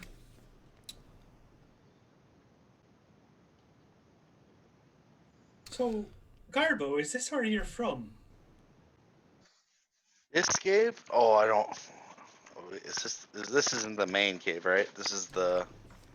This is North- very, north very of Caves far of- away. Very, very Yeah. far away from the caves of days away from the caves of chaos. And based on what Carson Wolf told you, it's unusual that the hobgoblins from these mountains that are days and days away would come down out of the mountains to go to the caves of chaos. I misunderstood. Oh, I thought we were going to your home. What if there are a dragon in the area? A dragon That- couldn't fit in here. But that would be a good reason for the hobgoblins to want to go elsewhere. Or to have expendable troops? Yes, it makes a lot of sense. And as he's saying this, Glyph Brother is fastening a little screw-in bit at the top of his staff that he casts light on. So he's got sort of like a flashlight effect. Are you sure you want to be using a flashlight? Oh my God, I'm beginning to talk like she talks. Well, it's that or blind. Well, I see rather well in the dark. I'm sure Garbo, you do too, right? We could sneak ahead a bit, get a bit of a look-see without the light. And he sort of caps his light. I'll wait till you say, show. Can everyone All see in the right. dark? I'm a dwarf, so I can see in the dark. Would Garbo know if hobgoblins are the kinds that set traps, like King Momo would in the Caves of Chaos? I mean, yeah. I mean, they definitely are smart enough and is suspicious. You might think of hobgoblins as being even more suspicious than goblins, who maybe are a little bit maybe more reckless and not always as keen to set up such traps. Although, yeah, like King Momo and I'm sure Sire Lu has set up all sorts of different contraptions and things to whether they work or not is maybe a different story. But they got the kobolds are over there too, hanging out with them, so they probably trade secrets. But yeah, totally likely. Garbo would like whisper to Sister, like, there's probably traps, but I don't know if I'm sober enough to catch them all. Do you think that the dwarf would catch them for us? Dwarf would be good. I'm not too bad at that myself. Maybe tell Rurik. Okay. You're probably not a sneaky. Not sneaky, but I was a spy, so I have a lot of bonus to investigation. Yep, and I've got. I can at least. Got the same thing. So yeah, I can keep an eye out for traps, Garbo. So there's is it the situation where all of you are going to go ahead, or you're sending a few of you? Garbo's gonna let them lead, but he'll follow the goblin. I'll take point with Rurik and look for traps. That sounds great. Do you see all right in the dark, though, Sister? No, I don't. Actually, I'm quite shit at it. Maybe I'll go up then, because Yeah. I do. Yeah, then that might be a Okay. better choice. Unless somebody's going to cast light yeah. or something. Somebody, Basically, what I'm understanding from all these different conversations is you want to send a forward party that can see in the dark to scout before the rest of those that can't see in the dark go, right? So those of you that have your dark vision, feel free to move your tokens up to right where I've the extent of where I've shown you. Who Okay. said that they were going to be looking for the traps? Yes, Hey, or Alex. traps along the way. No Okay, traps. so Rhea, I'm going to put guidance on you. And even though I can see in the dark, I'm going to try to hold back and make sure everybody's okay. So I want to be in a spot where I can see everybody. Hey. But I guess I'll just stay with these three. I want to be clear, Alex, that I am not lighting a torch. And so I am feeling my way along the wall and trying to hear where people Well, are. and Glyph Brother has light, but is shielding it. Right. So there's a little bit. You probably can see a bit there. Well, I've got it. Good. So everyone is going together. So I've got three of us going No. together. I'm going to stay by the light. The three thought- behind have a little bit of light, but are staying way back. and then the three of us ahead are going with. Okay, vision. so kind of how you have it situated here with the tokens. I've got a forward party of 3 that are scouting ahead. So Garbo, Rurik, and Rhea, you move ahead with the others at a safe distance, maybe waiting for your call that it's okay to move ahead. And as you are moving and you get to this larger cavern, it opens up to an incredible height of about 50 feet overhead. Stalactites, stalagmites in this cavernous area, and the entire thing seems to be like every rock covering in here is covered with these multicolored fungi, purples and blues. It's quite a scene in here. Most of it clinging to the walls and the edges of the cavern, but the rest, the floor is a kind of a lush green of moss, rather than the stonework that you were coming from. And on the opposite side, you can see that there is a tinier cavern of about 12 feet of height, just like the one that you were coming out of. That seems to be the highway that goes in and out of this tunnel area. So, just to point Rurik's stealth before he took off, and I'm curious about the moth, so I do want to go ahead and investigate it. Oh, halfling. Go ahead and give me a nature check. Okay.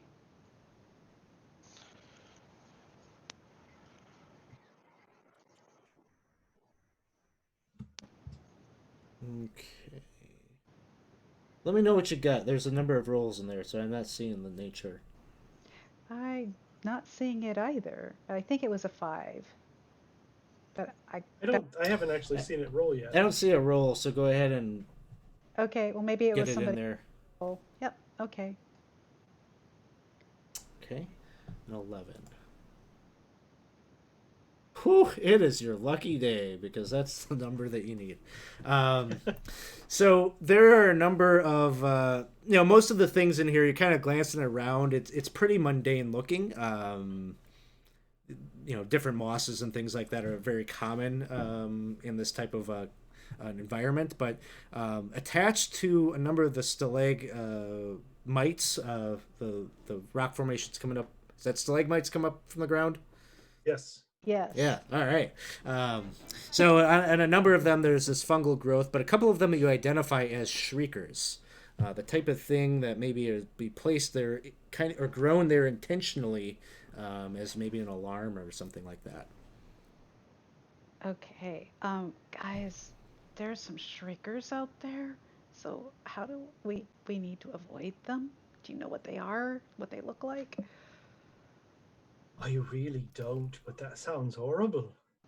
Yeah, it wouldn't be a great thing. Maybe we go back. I'll turn and face the other direction and cast message, and send a message to Glyph Brother and say, is anyone back there able to cast a spell to silence an area?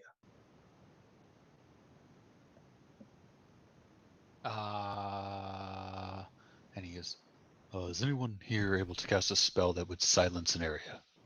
Yeah, I can. Yes. That's a ritual. Do we want to spend our time, or should I just fire it off? Well, I think you might need to move up. Yeah. Okay. I'll cast it again. If that's true, then if they were to come up and that'd be helpful. All right, we're sending him up. And since I know silence is a thing, I'm going to try to be really quiet. But I don't, at this point, I don't know if I need it at that moment or not. But he's just really quiet, anyways, or at least he tries to be. So Okay. 13. But you're you don't necessarily need the, but you're going to cast silence.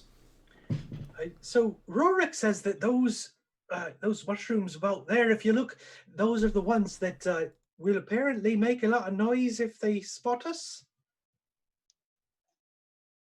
Yeah, that makes sense. And you've got this as a ritual? Silence is a level 2 cleric ritual that I do have prepared. I Okay. can spend the 10 minutes if that's not a problem. Yeah, absolutely. You've got it, and you after the 10 minutes or so, you cast your spell, and you know you just kind of have this sense that that area is blanketed in that spell. You're quite handy. Perfect. Perfect. And as you move through the Actually, area, you safely navigate through.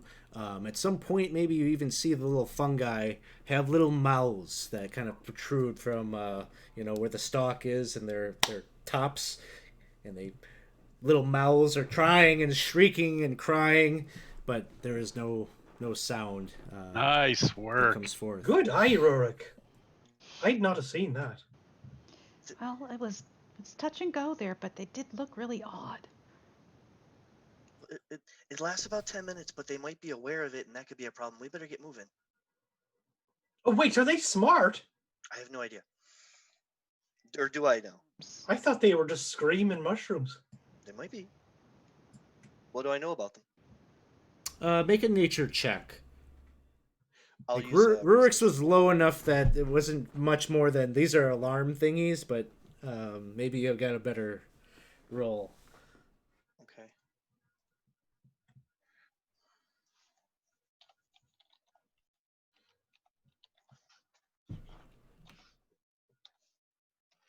I used my resistance on that. I mean, my guidance on that instead. I only got an 11. You know about the same as Rurik. Yeah. Guidance wore off the other time anyway, so. Okay. So maybe when the spell drops off, something will start screaming behind us. I don't know. It's possible. Hey, wait up! And Rurik, you and Rhea, as you're moving forward, you were both going kind of stealthily forward. Both give me stealth checks. Okay. Another one. Ooh, nice. Nice. Boom. Mm. Okay, so as the two of you are kind of like the point people, you come out of the silence spell. Maybe it's just like the sensory awareness is so drastic that as you come out of the bubble, you hear voices further down. Do either of you speak Goblin? No. Can't remember. Hang on.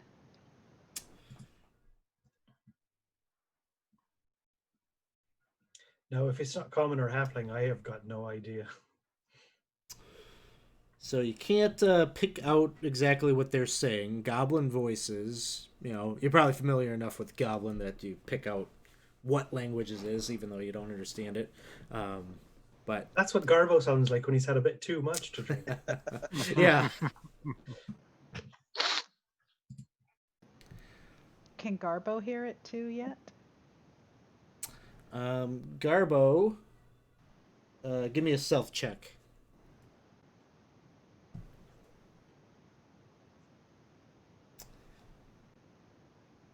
And let me just see.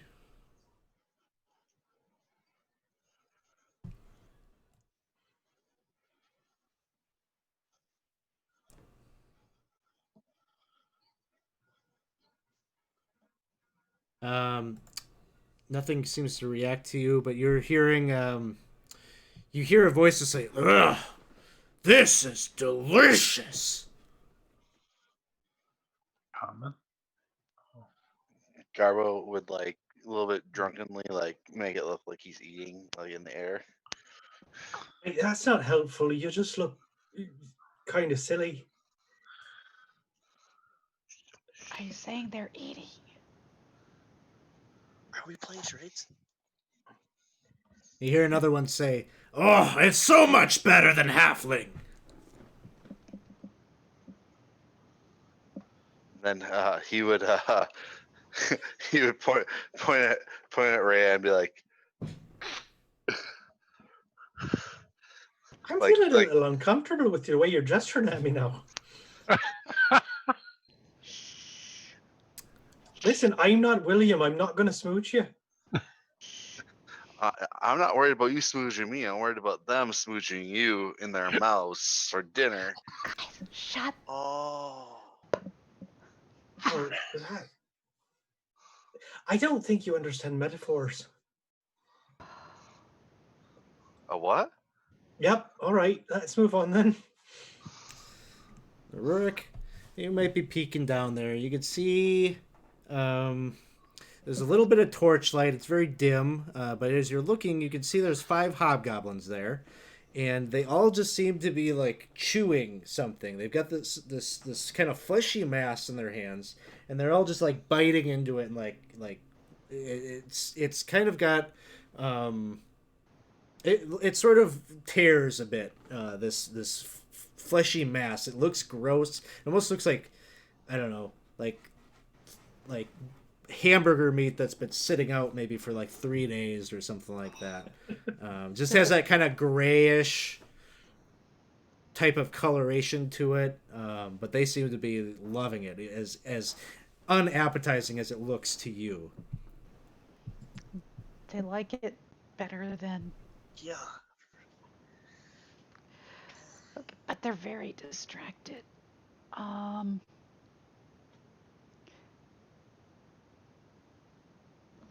We have a shot. We could take them by surprise.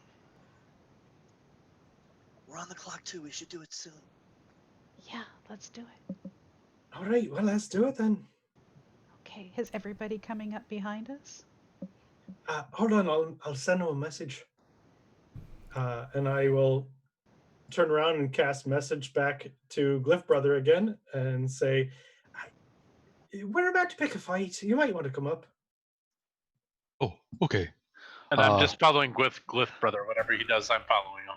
So Glyph Brother at this point, he's got his staff and he's draped a tarp over it. So he's got like kids under the blanket sort of effect going on. So he can look down at the ground without letting light escape. So he's sort of moving forward while holding this tarp up with his pole. So he can see where he's walking, but no light's getting out. It's like ground effects on a shitty car. Yeah. Nice. Wow. Where did that come from? That was awesome. Wait, are you a Camaro Furbolg? Or like a Honda Civic. Yeah, even better. Yeah, I totally tricked out my Fiero. Okay. God, I haven't even heard that. You yet. have to trick out a Honda. It's your civic duty. Oh. Bad. All right, who? I don't think I've had a stealth check yet from Sister Yeah, no, you Glyph haven't. 'Cause that's totally a and- disadvantage. Maleron. Yeah. Give me stealth checks just so I can know the Alex. surprise situation. FG question: will it automatically put the disadvantage on for the scale mill, or do I need to click that? Actually, it should, as long as you have it equipped. It As is they- equipped. It is equipped. Okay. As we know that they're coming up, can we ready actions if and when our cover's blown? I think the way I'm just gonna handle this, so you're all where you want to be. I'm gonna let Rhea, was it Rhea Garbo and who's Rurik? You all were up there. Yeah. You're kind of calling the others. You realize as they're kind of like coming down the passageway, they're about to blow your cover. So I'll let you 3 take your. Let me just hit initiative. I'll let you have the draw. So Garbo, you're up Funky first. human make noise. All right.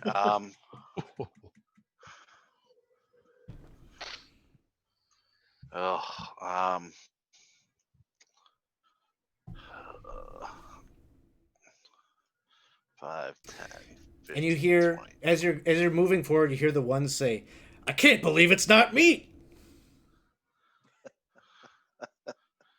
Oh. If it's not meat, Garbo would stop at that, and They're having Beyond Burgers. he would say, "They're not eating meat.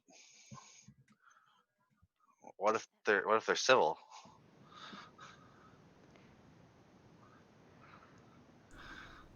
and Garbo would take a chance, and he would call out. He'd walk out in Goblin say, "We mean you no harm. We have come to talk for the exchange of the all-powerful King Momo." Well, I didn't see that coming. Yeah. Whoa. Me. And you can see they're all like they've stopped and they're just like looking at you like confused. They're like, "Who?" I'll let everyone else have a chance. They are so as we turn to Maleron, they are not like immediately moving for weapons or anything. They're just confused and they're asking some questions. And Maleron, do you speak Goblin? No, but I'm I gonna assume this guess. conversation is happening in Goblin, so maybe you don't quite know what's going on, but it doesn't look He's like still- it's. Garbo's hands are up in the air. Whoa. I'm gonna cast Sanctuary, and I'm gonna head up behind Garbo here. Is this a square I could get at, or Sure, yeah, you could stand okay? there. So I'll stand by his side as if I'm a part of his presentation, but I really have no idea what he's saying. So I'm just trying to look like, trying to back him up a little bit. Just smile and Sounds nod. good. Sanctuary's bonus, so I'll take the dodge action as well. Let's see, and Rhea. I'm just going to ready an action to Eldritch Blast if they become aggressive. Because what Garbo's doing is not what I expected. Yeah, I didn't see that coming. Sounds good. It's called character development. Point of inspiration for Garbo. Yeah, no one saw that.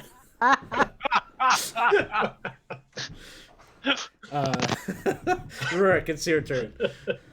Rurik's also going to ready short bow as a ready short bow just in case. And As a contingency kind of thing, sure. Yeah. I'm just gonna let. I guess I shouldn't have had Maleron go there, so I'll just have Glyph Brother. What would you like to do? So Glyph Brother's just like peeking out from underneath his like tarp, like, I thought we were sneaking. That's it. So it like just looks up at, hey. You look out from under, the light just gets to Rhea just barely, and I just turn back and go, I don't know. And sister, is there anything you'd like to do? Danny Glover from the what movie series am I looking at here? Lethal Weapon series is going to grab Glyph Brother and go, I don't know if it's because I'm getting old or if it's dark as shit in here, but I don't know what's going on. What the hell is going on here? And I'll have my scimitar ready to go. All right. For the time being, we'll just disregard the combat tracker. This is maybe going a different way. So they're all looking at you, Garbo, and they're talking, and they say, King Momo? What the hell is a King Momo? A beautiful, wonderful, powerful goblin that you have taken from the south on your ventures to visit your cousins that the evil Sire Lu killed. Well, you want to talk to Azrock. Can you take us to them? I promise to my party will not harm you.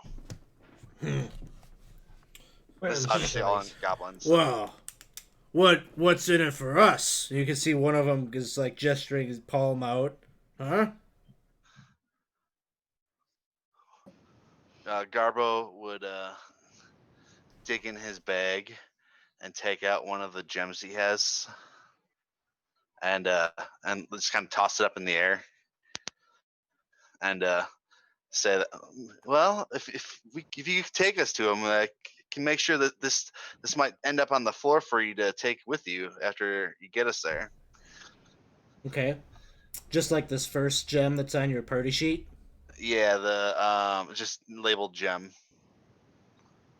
You can see they all like the first one like takes it, and then they all like kind of huddle together, and you just hear them like whispering. They're just like, "Oh my god! Wow! Oh my god!" And they're just like, "Right this way!" And they're like, lockstep, like whatever you want, man. And they Garbo would start- look back and be like, "I got this." Job, Garbo. I didn't see that coming. That is What's that's happening? amazing. I don't know. I feel a little silly for all the time spent walking up that I- way. I can't see shit. What's I And guess he'll- we're going in now. You can let the light out. We're certainly not surprising anybody. So he'll be well, like, there's some torchlight in this particular area. Garbo where Garbo they would were, signal so- to everyone to put their weapons away, but still be prepared, just in So case it's a trap. two of them are kind of leading you, Garbo, and one of them hands you. He's kind of gesturing for you to take some of this fleshy substance that he has in his hands. It's all kind of very, very moist and. I heard him say it wasn't flesh, right? Yeah, one of them said, "I can't believe it's not meat." All right, Garbo would take after realizing how good the root was over in the. Garbo's gonna take a big bite of it just because he's like, if this is something I can get here in the Borderlands, that's equivalent to the root. I'm gonna go for it. So you That makes take sense. a big bite out of this, and again, it looks like rotting flesh is what it looks like. But as you bite into it, oh, it is so savory. It is. It tastes like garlic roasted sautéed mushroom, and it's like the best thing that Garbo's little taste buds have ever encountered. Garbo would say to him, "This is the best thing I've ever had. I can't believe it's not meat either." It's even got kind of like a smell of like rotting flesh, but somehow like as it hits your taste buds, like your senses are able to ignore that unpleasantness to enjoy the savoriness of it, and you feel like even you've just taken a few bites, you feel instantly nourished and full. I would take some of it and offer it to the rest of the party, and say, It's not right through, but it's pretty good." No, I- thanks. I'm trying to cut down. I go to take some, and then I make sure the hobgoblins see me taking it because I think that's gonna matter, like in the negotiations later. And I take the most delicate little bite. And do I like it? Yeah, it's wonderful. Oh wow! And then I Um, have like all of it.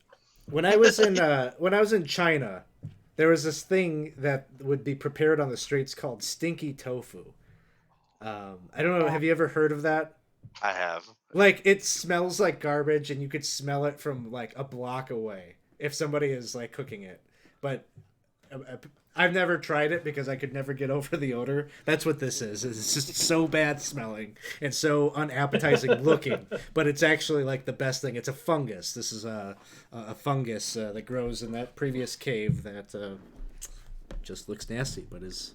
I'd We'll feed you rather for a eat day. William's toe jam. I'm good. Let's move on. oh, Yeah, but You you've and got I a thing for both. William, so that's not that That strange. makes sense. I Yeah, that's it. Don't have a thing for William. Yeah, you do. So if the scent gets like if the after scent or taste is a problem, I'll use some prestidigitation. But for the most part, this is good. Yeah. I'd eat some. So they lead you out of Do the. I have a thing for William? Just Realizations are happening. Feelings are This- being felt. sister has a moment. All right. Character This is the development. moment. This is the moment you come to terms with it, really. Yep. Right here. Right here. In the... Right Oh here my in God, I'm in Goblin love with Town. William. All right. So as you're coming out of this tunnel, you're now in this very wide, very open cavern. Maybe, cavern height is maybe like 50 feet overhead or so, and you're looking into what looks like the buildings and structures built from the stonework, maybe relatively crude and such, but this is a town, a settlement built right here in this enormous cavern. Many of the buildings, there's street, cobblestone in between the hovels. And many of the structures have tattered yellow banners that have kind of a bloody handprint as some kind of emblem, likely the sign of Azrock. And these two hobgoblins are leading you down kind of the southern road, and they say, "Come, come, follow us." I lean And over to Rhea and I said, I think this is leading us towards some sort of sabotage. Well, I won't discount that possibility. No. Yeah. Just calling all y'all. Want you to know. as you're passing by this intersection right here, in the opposites, kind of down this alleyway, down this street, you see a small goblin, a child, who's looks like eating in kind of rags or whatnot, kind of dirty looking. But the small child is kind of eating, feasting on a bit of a dead rat. And sitting right next to her is this doll, kind of a sackcloth doll.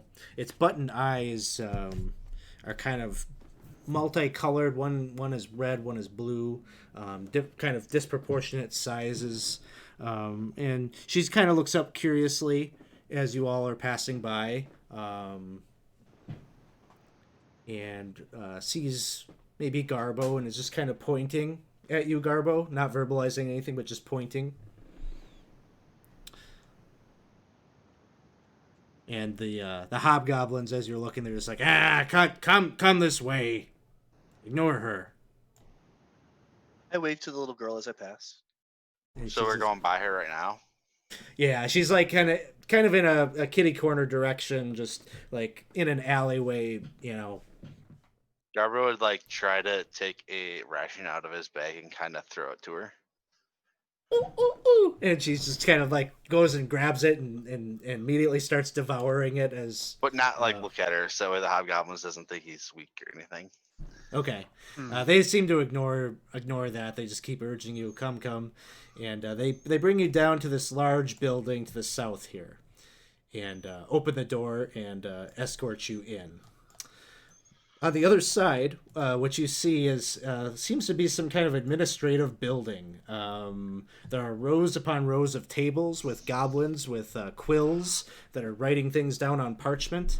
And the very first desk is larger than all the others and much more ornate, maybe to instill in the goblin underlings who's truly the head honcho here in this structure.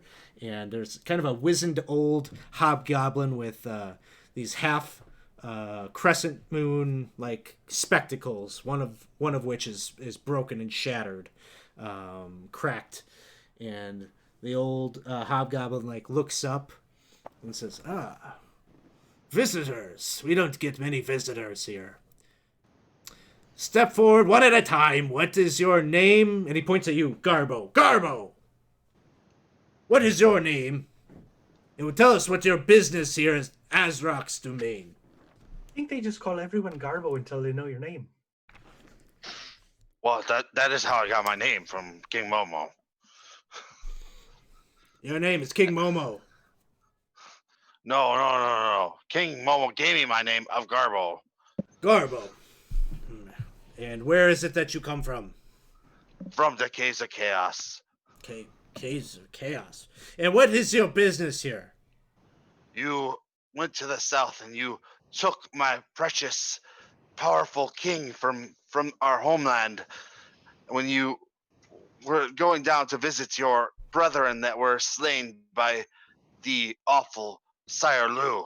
Okay. We don't need your whole life story. We got it. Next! And points at Maleron. Hi, I'm Aileron. This is an amazing experience. You came here for the amazing experience. I'm helping Garbo. I'm helping Garbo. He's Maleron. He's damn glad to meet you. All right, fine. You. And points at Rhea. Rhea Shadeleaf, I'm from the East Shire. Okay, what is your business here? Oh, I'm with these fellows. You're with them. Everyone with the Momo thing. All right. Points at Glyph. Glyph brother. I'm Glyph brother, Feywild. Could I see your glasses for a moment? It's driving me to distraction that they're broken. I just for a short while. He kind of like leans back. No, I won't reach out for them, but if you could just let me, they're broken and I could fix them. I really would like to fix them. Okay. And he takes them off and hands them to you. And he takes them and he just like turns around and he starts casting mending on them. And he as he does so, he also like straightens the frame and like fixes it and cleans the nose pads, polishes it, and just then he could I just he bends the frame back around his ears properly and then takes it and puts it on the table and straightens it out and goes and puts it back. So this hobgoblin clerk looks like he probably hasn't smirked since he was maybe an infant. And you just see a little curl on the side of his cheek as he begrudgingly says, "Thanks." Yes, I see him write down on the parchment, "Came to fix my spectacles."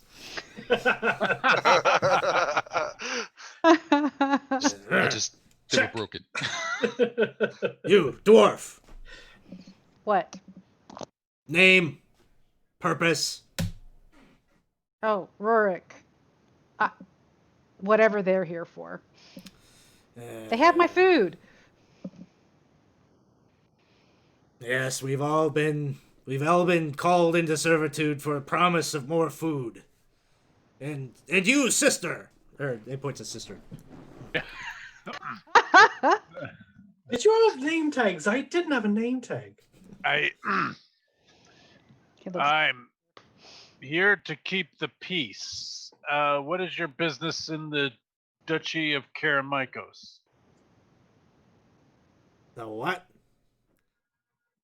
All right, you're with these. You're with the rest of these folk. Okay, all right. I kind of look around and go, "Well, with this." So he's filling out these documents, and there's one for each of you. And as he's filling them out and scribing things, you can see there's all the information that you provide for him is there. And he hands one to each of you. He's like, "Here, these are your registration papers. Curfew is 8. What time is it now? It's like about 7 or so. I have to tell you, this is absolutely not what I was expecting. And he says, the accommodations have been made for you. And he looks at Garbo and he says, "So, spare me the details of your story. If I'm understanding correctly, you wish to see Azrock. Is that correct?" Garbo like contemplates for a second, kind of drunk and lost track of where he was, and that's who. Okay. Well, he's very, very busy, and you see him kind of like go into the desk, and he pulls out this huge book, this like ledger type of book, and slams it down on the desk, and it's just thick. And he's opening it up, and he's like, he is quite busy. And you think you see him give you kind of a wink as he's paging through it. I'm not sure when he might be available for you. Garbo would take let's see how many gold he is. Garbo would take 10 gold out of his thing and look at the very next one. It looks like there might be an opening at 10 a.m. tomorrow, and just leave the 10 gold on the book. Okay. Make a persuasion check.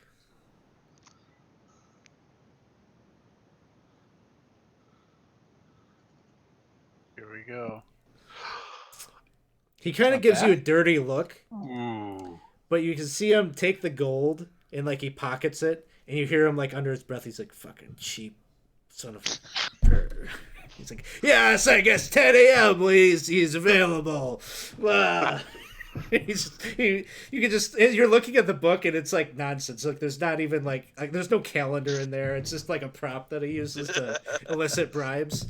And so he puts it away. He's like, "Yes, 10 a.m. and he looks back at the hobgoblins that brought you in, and you can see they're kind of like showing off the gem that they've got, and he's just like, Oh no! and he's like, get out of my sight, get out of my office, shoot. And all the little goblins in the background are kind of like tee-heeing, and then he like looks back and he's like, what is so funny? And then they're all like right back down, quills to paper. And Absolutely amazing. you're all escorted out. So I guess we go find our quarters for the night, maybe. Yeah, these hobgoblins are taking you there. Where's my little hobgoblin token? We'll use Hobgoblin 1 as the guy that's leading you. So he leads you up kind of past that same intersection where you saw the goblin child. And she is still there, but she is crying. You can see her whimpering and sobbing as she's sitting there in the street. Pouty face. Can I, Durix, like, looking around, does not like whiny kids in any shape or form. Don't kick the kid, Brooke. I'm not gonna kick her. Find out what's wrong. Are you okay? But I speak common because I don't speak goblin, so I don't know if she understands me. She understands it well enough that she's able to kind of, she's just sobbing. She says, he took my dolly. Oh, I look for the doll instantly. Is it gone? Oh, fuck that. And she's like, yeah, he went that way. And she points like down the street. And you can see at the end of the street, there's a building that kind of looks like a storefront. It's got a shingle out front. It just says Balls. Paul's Boutique. Paul's Boutique. I don't think I know this reference. It's in chat. It's in chat. It's in the chat. You're gonna have to scroll a long way. Was it like an NPC name or something that got redeemed? No, it's just Asrock sounds like Ad Rock from the Beastie Boys, so then Paul's Boutique. So we've been making a lot of Beastie Boys Oh, references. gotcha. Okay. No, it does not say that. It just says Krek, which is a goblin Yeah. word that Garbo would know. That means this for that. I'm pissed off. If I could understand that at all, I don't speak Goblin, so if that was in common at all, It was in common. Sister would be seriously engaged in a little kid getting their toy stolen. Would you recognize the bully that took that from you if you saw him again? Oh, we got a bunch of people. Indigo Chameleon is here. welcome, Indigo.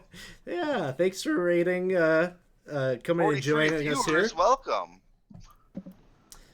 We are just playing one of our community campaign games, and we're in the thick plot of a goblin child just got her little toy stolen, and that's what we're dealing with.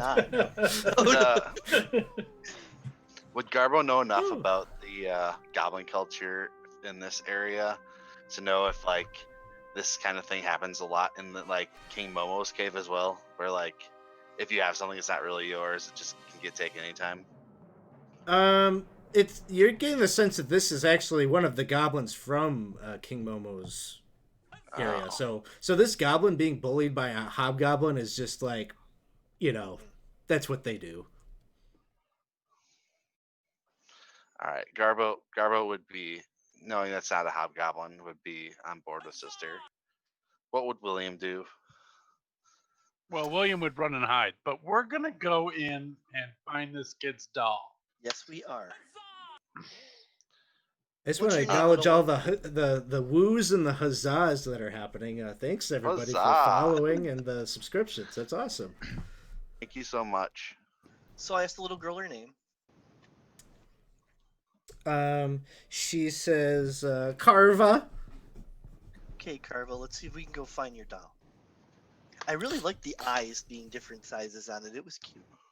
Yeah. Yeah. Sister's all about the justice. I don't care about her name. Let's go find the lost doll. So the hobgoblins are just kind of like, whatever. Like you guys have your papers. Like you know when curfew is. You've got about an hour or so, and they're just like, all right, your house, where you're staying, your hostel or whatever, it's over there. They give you like the key or whatever, and then No, we got they to buzz wrap off. this up. Right, that's clear then. Over there. So you start making your way down the street, and you enter the building. And as you're coming in, it definitely looks like a pawn store kind of thing. Just racks of knickknacks and all sorts of junk, armor, books. There's like a bookshelf. There's some racks with like suits of armor, clothing, boots, all sorts of things like that. Woo! Hey, thank you for the subscription. So we don't have anything for games coming up. A couple days here, we're gonna have the Lost City is gonna be coming out. So we're gonna have some opportunities for some of our Twitch Prime subscribers to play. So keep an eye on your email, because when we have openings in the games, we'd love to get some new folks to come play D&D with us. So you're entering this store, and you can see there is a kind of elderly looking hobgoblin at the back, who is he's messing around with a shelving unit, and he's placing that same doll.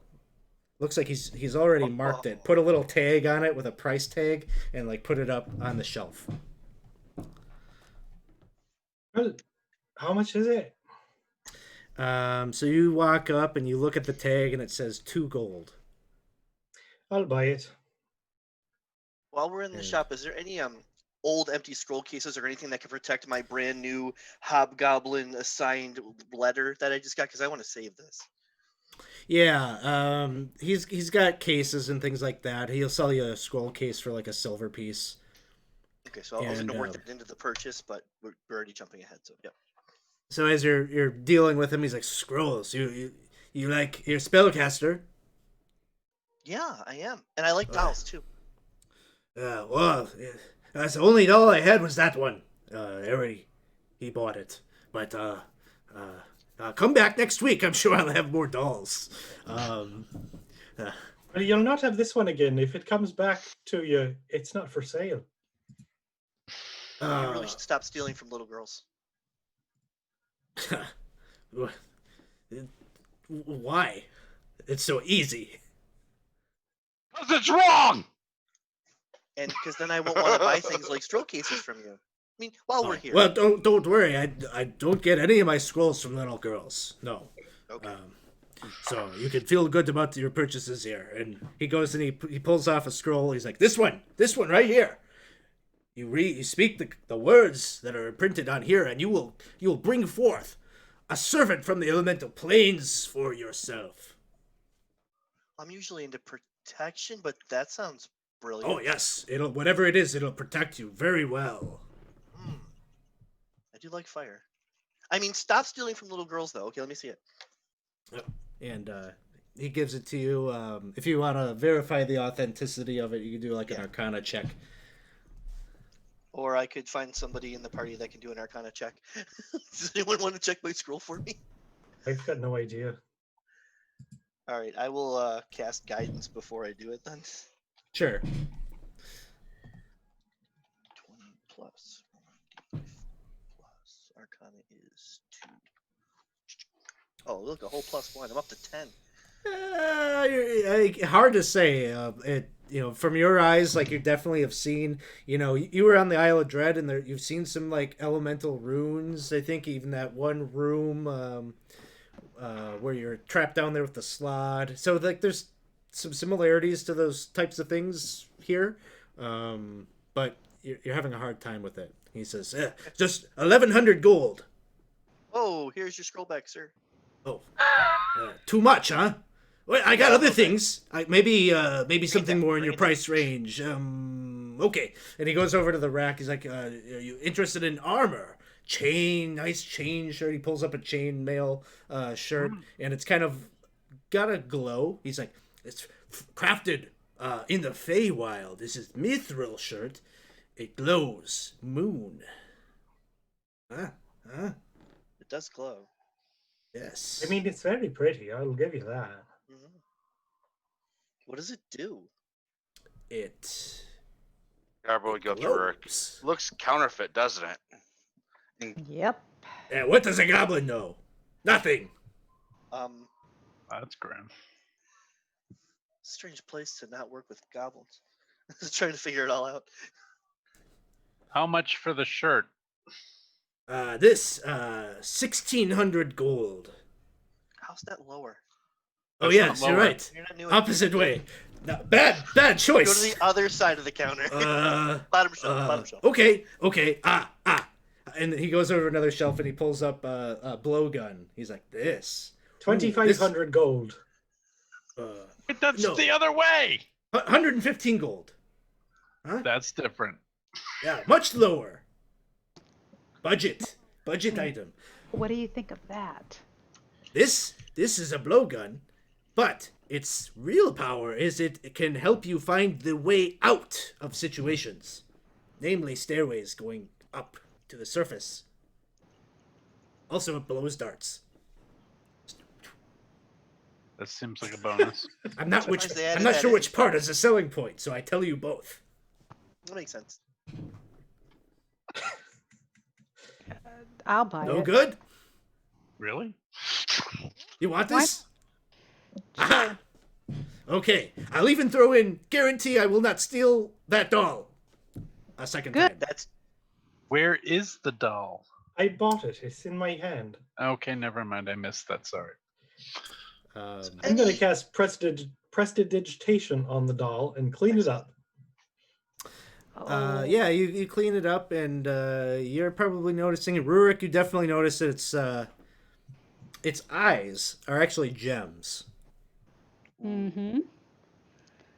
So I just give Garbo a meaningful look and say that's a rare find. Those eyes are kind of scary. Is there any chance I catch that meaningful look between the two of them?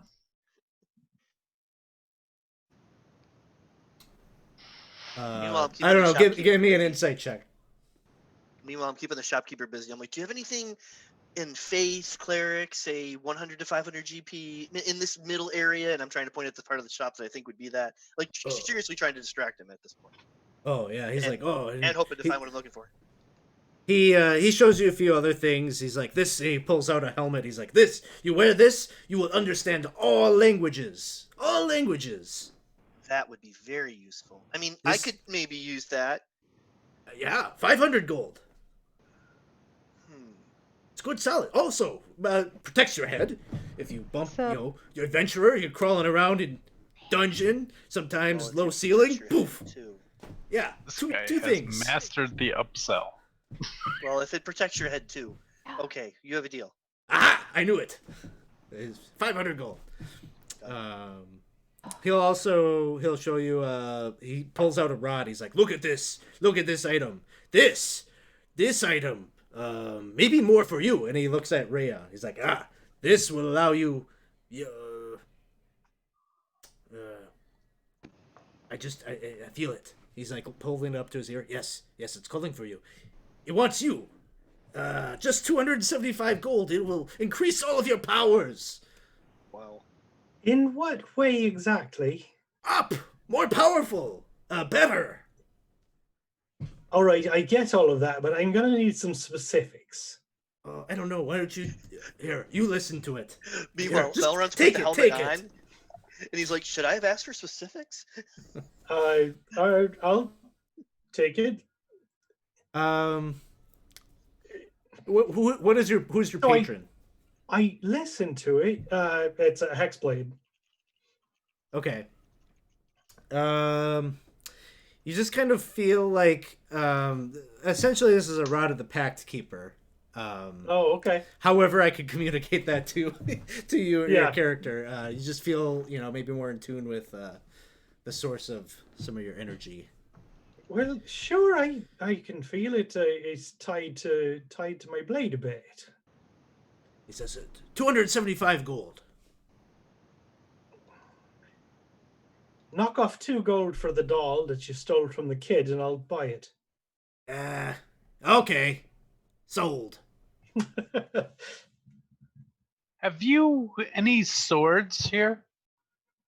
Yes, and he'll just show you kind of some mundane weapons, and you quickly identify whatever he's trying to sell you is not true. Okay. And as you're kind of shopping here and talking, he's just like, "Oh, you're not you're not hobgoblin, you're not goblin. What brings you here to Azrak's Hold?" Your store. My store. Oh, wow. I have such reputation. That's great. Yes, word has reached us as far away as where is that place? Karamikos? Is that what you called it? The keep on the border. Right The there on the key. border. Word Right there at traveled the border. far. Well, good. I'm glad you're satisfied. We heard there were things that were of interest here. Well, good. Anything else interesting that you hear? Well, sure, I hear a lot of things. Azrak, he is the Yeah? leader here. I hear he's been listening to bad advice. Bad advice, I'd say. That's true. That sounds fascinating. I would love to hear a little bit more about that, and I'd be willing to make it. I'm not good at charisma. Oh, you're I think- fine. You're fine. I like talking to you. I like think- selling and wheeling and dealing. I'd like to look at that sword again, and if you would tell me a little bit more about the bad advice that Azrak's getting. Yes, Where he's of getting it course. from. Well, he used to get it from me. I used to advise him. Really? And he I doesn't did. listen to you anymore. Not like he used to. I'm not so You seem so frequent. smart. Well, I am. I think so. I'm smart enough not to get us embroiled in multiple wars like he has. We have problems enough with the Drow, and now I hear he's going down south trying to pick a fight with who is, I don't know. Sounds like goblins he suspects killed his cousin. That seems like revenge more than something a kingdom should be engaged in. Oh, I agree. We have nothing to gain from this, but nonetheless, this is what happens. He's listening to this relative that he suddenly showed up about a month ago. New advisor. Oh, who's this person? Sounds like a fool. I would say so. Larkana. We didn't start meddling in the affairs outside of our reach until she came. Larkana? Larkana, yes. Does that have an apostrophe? No, I don't even Okay. know what that apostrophe is. All right. Just wanted to know. But if you get it, any of them, please bring them to me. I'd love to sell them here in the shop. They're worth about 5 gold apiece. Better than What is- dolls. Yeah. What does Larkana look like? How would we pick her out of a crowd? She is a advisor to Azrak. She is a hobgoblin. She doesn't leave his side other than at night when they go their separate ways from his hall to their homes. That's odd. Well, not so odd. During the day, they strategize. We are in war with the Drow who live down here in these caverns with us. He has been Azrak has been rationalizing his need to go down south to find these goblins to get new recruits to fight the war.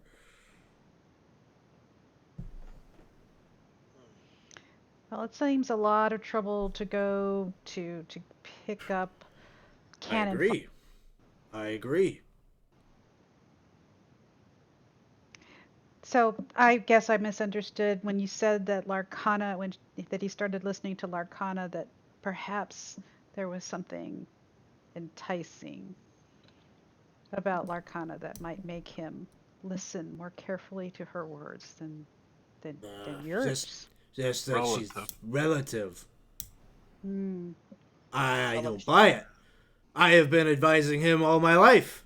I'd never heard of this Lurkana. How long ago did this happen, sir? A month ago.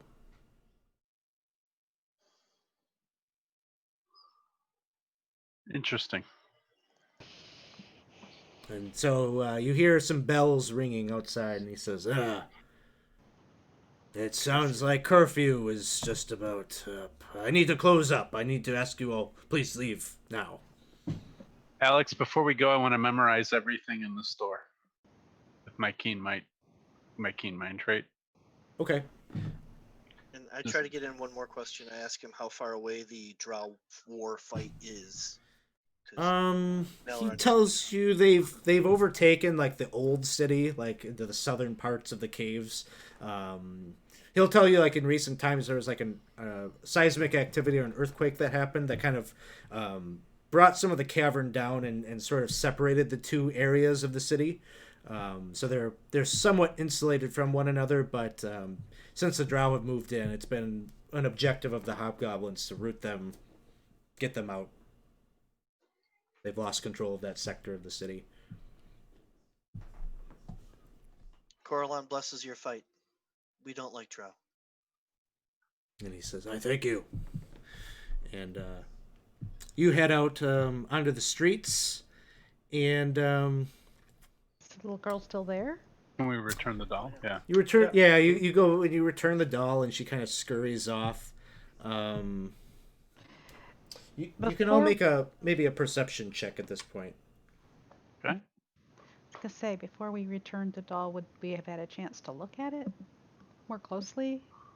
I Not cleaned it up. yeah, he cleaned it up and things like that. You just see like it in its eyes. It has a couple of gems. He was selling it for. He clearly didn't realize probably what it was worth. Okay. So let's see, Rhea and Rurik, you both spot as you're returning the doll. There are two hobgoblins that have a stretcher, and upon the stretcher is a goblin, and they are moving it northbound through the streets. I was going to ask if I could stretch my observant feet and notice that without rolling. Sure, Passes like a 20. Yeah. you'd notice it as well then. Malloran's getting comfortable now, so he might be passively noticing things. I'm gonna nudge Garbo and point towards the stretcher. Sorry. Is that anyone you know? I'm not a doctor. I don't know. Look at that goblin, you damn fool. Is that someone you know? Oh, is it King Momo?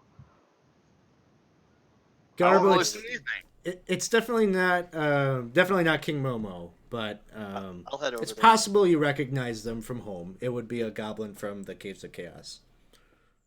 It's not King Momo. I don't care about anybody else. So, You don't want me to take a look? nah, forget them. As you wish. You can see them. They both arrive at this door here and knock. The door opens. You can't see who opens the door, but they deliver the body inside and then close the door. Order. We should get to our quarters so we can have our meeting in the morning. Okay. So So Cliff's just- brother takes the key that he has and a little map that he drew up and starts leading people to the north to where the hobgoblin pointed. Oh, this way. So where the Hobgoblin 1 token is there, where Garbo, I just moved you, Garbo. That is thank the hostel. So sorry, I do have to kind of maybe just glaze over some things here to keep us moving. But you make it into the hostel and you're hunkered down.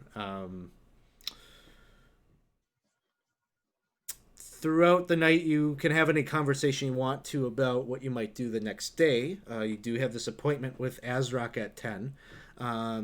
But during the night, you do hear kind of like sounds of like ambient battle happen, like swords clashing on steel. It's possible that maybe a few of you like kind of peek out to try to see what's going on out there, but you would be promptly ordered to stay inside by a hobgoblin captain or something like that, and they will tell you like the situation's under control, and that you're not to wander the streets. I don't like this kind of curfew environment. So what would you be doing instead? We sure did come a long, different way than I thought we would at this point. We might as well play along. I don't disagree with that. I don't think we'll learn anything by sneaking out tonight. Unless if we're really good at it. And I cast an eye at Rurik and Garbo.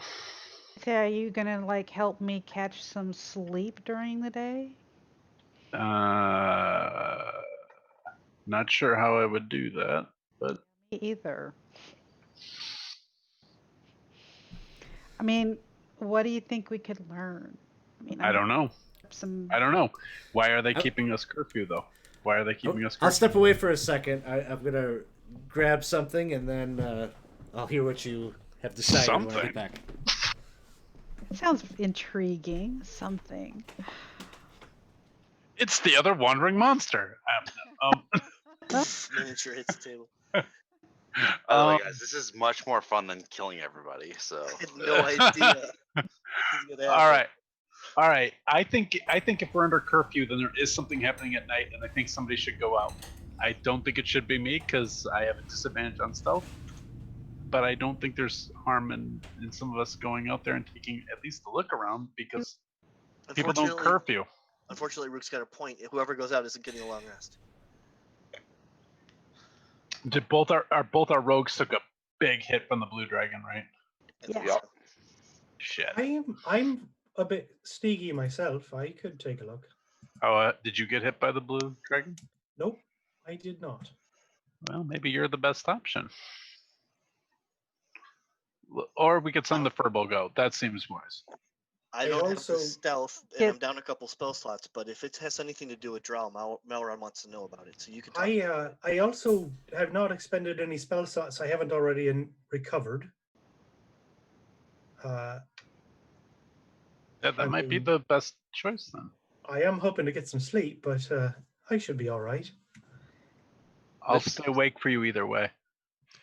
Glyph's got like a piece of slate and a bit of charcoal, and he's working out, switches to chalk, and he switches back to charcoal, and he's working out some sort of huge diagram, and you hear him going, but if they can see in the dark, and we're in a cave with no sun, how can there be a curfew at night? It's arbitrary. And he's just going through trying to figure out what the curfew is actually doing. He's like... It's an excellent question, and actually, I think reinforces my point, my good Furbolg friend. He's just like, but there's no difference in the light quality. And he like leans to like look at the door frame, like up towards the sky. We are in a massive cave. There is no ambient light. So he's like, but would the creatures attacking only attack at night? But there's no sun, so it looked like the curfew was already in place. I mean, it's not just us. That they had like bells to call. No, they signaled to everyone, and he closed up his shop. That was the part that surprised me. I don't think it has anything to do with the dark. There's something else going on. I did not think about the fact, though, that they don't really have a day-night cycle here so much. They've created one with their curfew. Maybe. But if we go and speak to Azrak, and he wants to get rid of the Drow, and he could hire us to get rid of the Drow, then he could release the goblins. But do we really want to make a hobgoblin stronghold? Well, I don't know if I want to open up 10 a.m.'s conversation with why did you guys break curfew last night? That's my concern. Oh, but I have a feeling that Rhea's not going to get caught, are you? Well, it's not my goal to don't know caught. Rhea. No. I'm We've sorry, never what? seen Rhea. If he gets caught, we don't know him. It's a little late for that. You obviously don't. I'm a girl. She sleepwalks. Ah, the old sleepwalk. So it sounds like the question at hand is: do you go out and check things out, or do you not and take your rest? Let's do it. I'll go take a bit of a peek. Okay. Hi. So are you trying to do this sort of sneakily? Yes. Go ahead and give me a stealth check as you kind of creak the door open.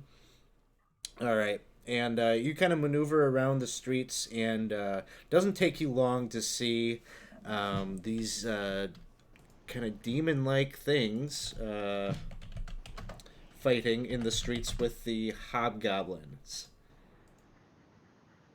Creatures that look like this, kind of ape-like monstrosities, and they are with some dark elves that are in a battle with the hobgoblins, kind of more towards the southern side of the city.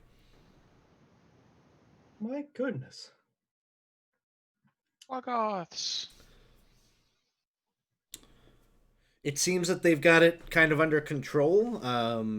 At some point, you can see the drow are sort of staying back and letting the Quagoths keep the front line going, just sort of harassing the troops, and then they withdraw. All right. I want to sneak around a little bit and see if there's something like more, almost even like directly behind where this happened that might have been trying to draw attention from. Because the way they withdrew makes me think that was a feint to draw attention from somewhere else. Well, maybe give me an intelligence check. Sure.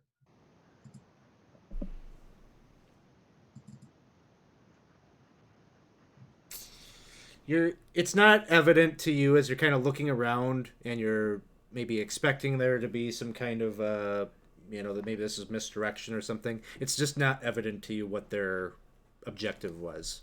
Okay. But there are a number of hobgoblins that are laid out and are kind of being thrown on stretchers, similar to that dead goblin that you saw earlier, being hauled away to different buildings that maybe serve as medical areas and things like that. Okay. Well, I will sneak back to the hostel.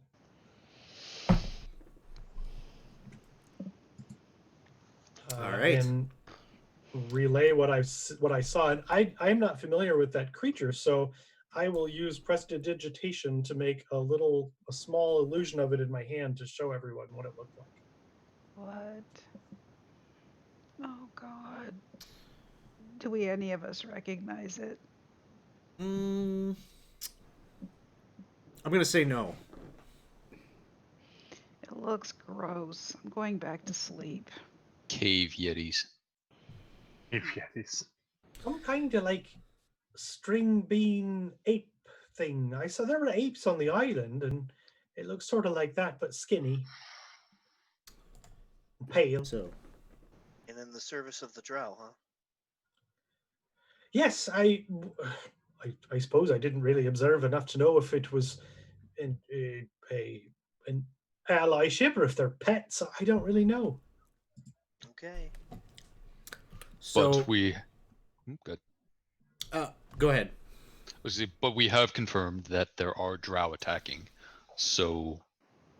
And the Azrax. drow did withdraw of their own accord. They certainly weren't defeated. They're playing with them. But why? Because they're drow. I want to get some sleep.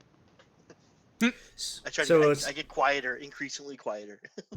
So it sounds like the group enjoys its long rest, and in the morning, plan is to go and see Azrock. Yep. Keep the appointment. Okay, so in the morning, you make your way to Azrock's hall, which is here. Paris? I'll just kind of drop all your tokens kind of roughly in there. Oh, they do have a little image of a chair in there. That's good. So, actually, this might work.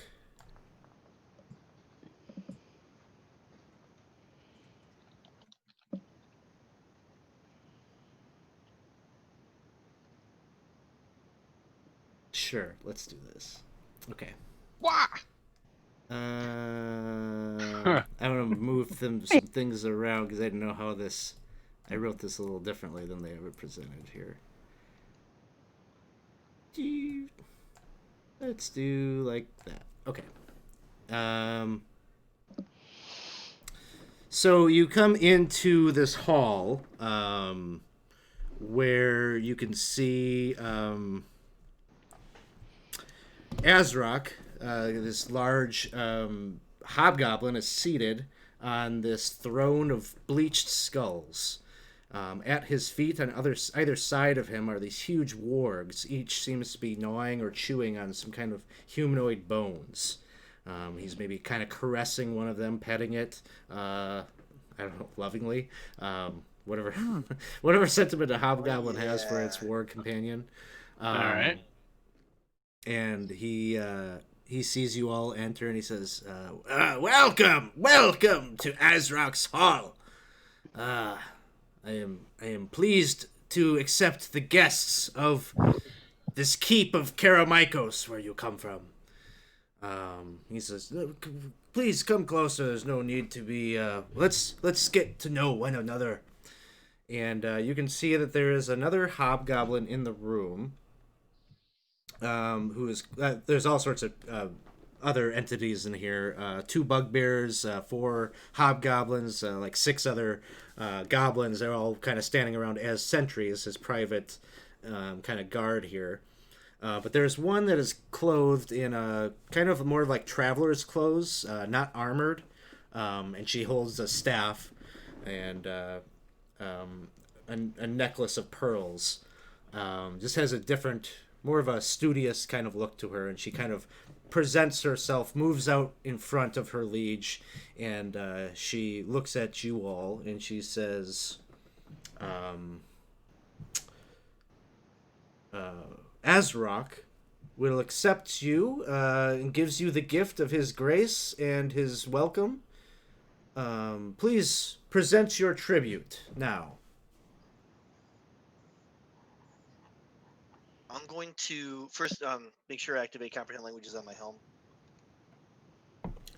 Yeah, you probably tested it out and things like that the night Yeah. before. It's real and authentic, and it works. So I activate that so I know what's going on. And then I'm going to, I have a gem in my hand, and I'm going to use my ring to float the gem just above my hand slightly, the ring of telekinetics. But Okay. it's the gem I'm offering, and I move that towards her. It is a pleasure to meet such civilized hobgoblins. That doesn't sound like a backward compliment. Yeah, Malloran, I'm playing. You're getting to know him, yeah. He's a little weird. Yeah. She takes the gem and she says, she's kind of inspecting it, and she kind of withdraws as you give the gift, and she gives the room kind of to the presence of Azrock, who says, now we got that bit of business out of the way. Please, tell me more about why you are here. I've heard the rumors and the murmurs. You've come. He's pointing at Garbo at this point. You're a friend of yours. You believe he I is present here. Garbo from the Chaos Cave. Yes. You had come down seeking audience with the great King Momo, and you had taken him with you on accident. When you were really looking for the traitorous Sire Lu who killed your brother in the south. Oh, I apologize, but you have to realize my heart is hurting also. There's grievances on both sides. My cousin, and he's like snapping at the advisor. What was his name? And the advisor's like,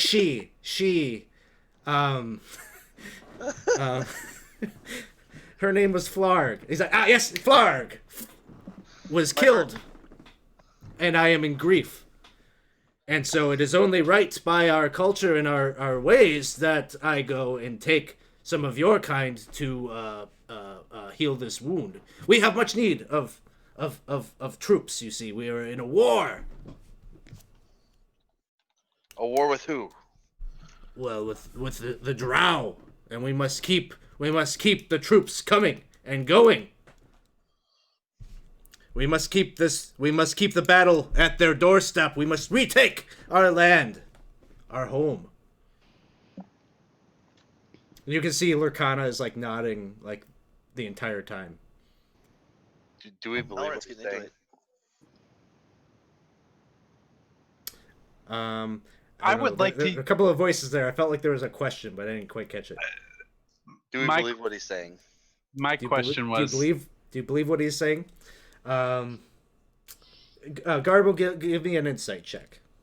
I was going to ask the same question as a cop. It sounds like a dodge to me. Garbo, he seems like, yeah, he believes in what he is saying. He's saying it with some gusto. Obviously, the thing about his cousin is bullshit. But in terms of like the cause and like what they're fighting for, it seems legitimate to you.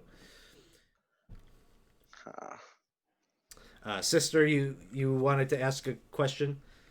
I didn't want to ask a question. I was actually wondering the same thing as a cop. Some of that doesn't ring completely. Like it sounds political to me. Like there was expediency there. So I was wondering if I picked up any falseness in that. But So he That's- says, you've come here asking me, you come here for an ask. You want your Momo back? I don't know who your Momo is. We have many goblins here. None of them do I recognize as a king. You showed us the goblins you took. We could easily pick him out, and you could have the rest. oh, that's grim. What? About the little girl. Again, you could have the rest. Look, I think I like you. you're different. I like you, Garbo. You dispense with no sentimentality about your kid. I like that. That's savage. I am willing to I can work with. Maybe you can help us. We need the goblins to help take care of our problem. Maybe you're willing to take care of the problem for us, and I can give you your Momo back. What's the problem? Problem is the Drow who infest our southern halls. What does infest mean? Means they are in our homes. They have displaced us. We wish to have our homes back. I look over at Garbo. How long have these folk been here? I don't know. I think Garbo Darkside would know. shrugs. Yeah, Garbo doesn't know? Okay. yeah. You're in foreign lands right now, so Garbo. Yeah. Okay. So you're asking us to go and kill some drow folk to drive them out of the homes that they took from you. Is that and then you'll give Momo back to Garbo? Well, yeah. As I say, I don't know this Momo. Maybe he's here, maybe he's not. I'll give you all your goblins back. Maybe he's among them. No problem. All right. Well, how far is it? How long do you think it'll take? Well, it's not far. We could certainly take you there and navigate you there. And Lurkana is nodding the entire time. Oh, for Pelor's sake, let's just do it. Wait, Let's get it over with. Malaron wants to kill him anyway. Yeah, Corlin teaches us to thwart the plots of all drow. I'm on board. See, I mean, it's two birds, one stone. Let's just get it over with. It's a really may I have a moment to confer with my party before we go running out the door to take care of the drow? He says, I have other guests, other visitors I need to talk with. Why don't you take the day and you let me know? Thank you. To let you know, do we just come back here, or do we need to make an appointment? He says you can return in the morning. He'll give you the same time, 10 a.m. How important is alright. that curfew thing, though? I mean, can we like just tonight? Very know important. What's going on? Right. Okay. All right. Didn't see that coming. We'll take that as a maybe then. If you need us. Yes, I know where you're staying. I can call on you. I tried to make eye contact with his advisor a little bit more than him at this moment without insulting him, because I think she might be the one making the choice there. I'm sorry. Say Kind of that a again. nod. I tried to nod at the advisor at that moment because I really think it's going to be kind of up to her. I'm hoping he doesn't notice, but just a little advisor to advisor, you know. Make an insight check.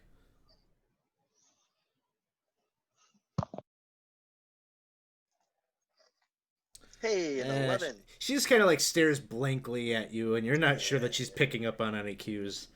All right.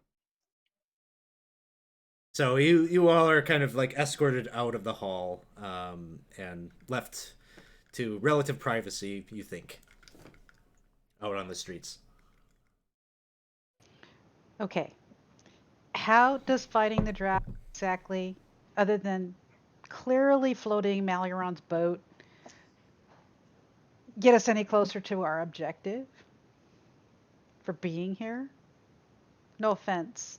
Well, the Well- objective is to make sure that Chaos Kids don't get attacked by these hobgoblins anymore, and maybe they'll stop taking them for their armies if we take care of their problem. I mean, did I follow it? That's how I take it. He's taken the goblins to fight the drow. If the drow aren't a problem, he doesn't have to take the goblins. He doesn't have to come south, and he doesn't have to mess around with being neighborly. So, how long have they been fighting the I mean, they've got a curfew, they've got bells, they got a system. It can't be like they've just been fighting them for a day or two. How many drow are we talking about here? That's a good point. At least 4, probably more than that. At least 4. Okay. How high can you count? Sorry. I take it As back. high as I need to. The point is, it doesn't make a difference.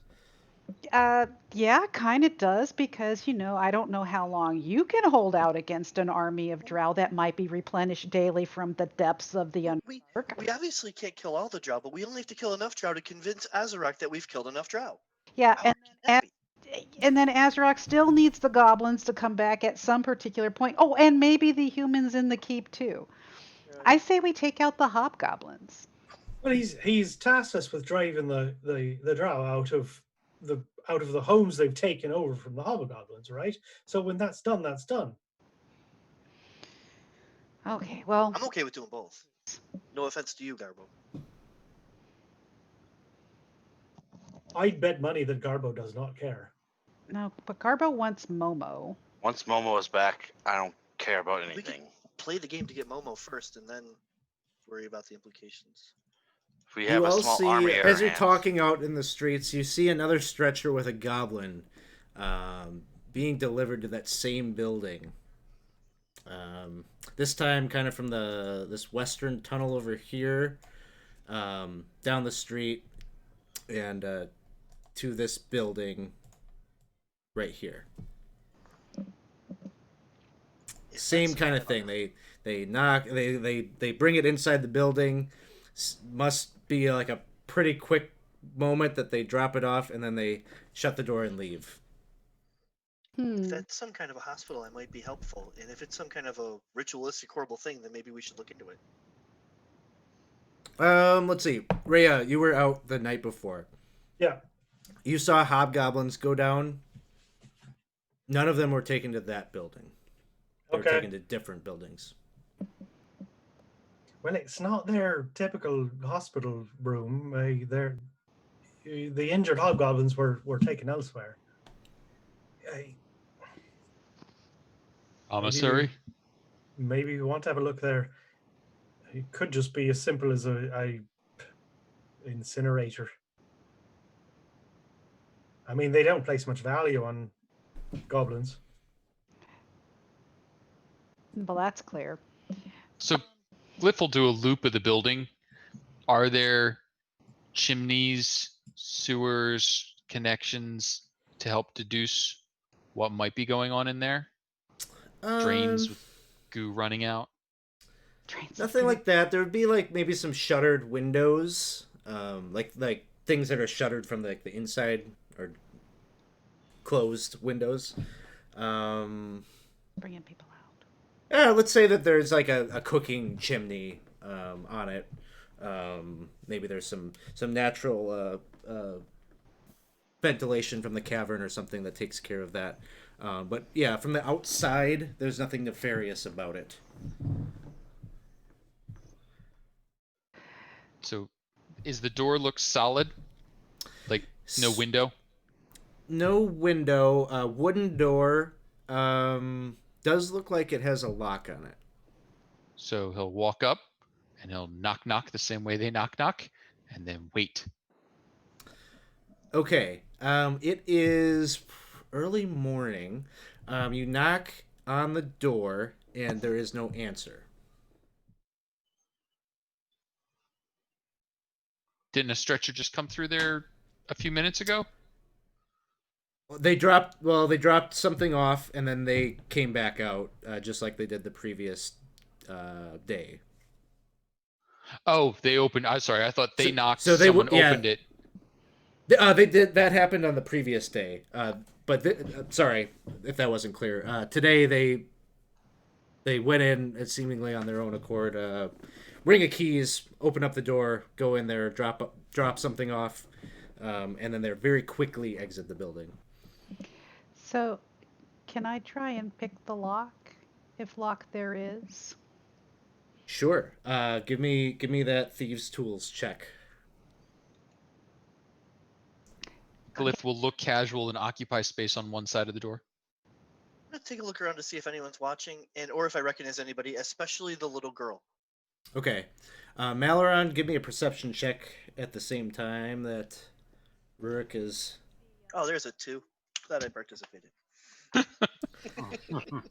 Okay, I've never done the thieves' tool check. How do I do that? There isn't really a great way in Fantasy Grounds to do it. The easiest thing to do is if you're trained in sleight of hand, just roll that. Okay. Because it'll be the same modifier. Okay. That was bad.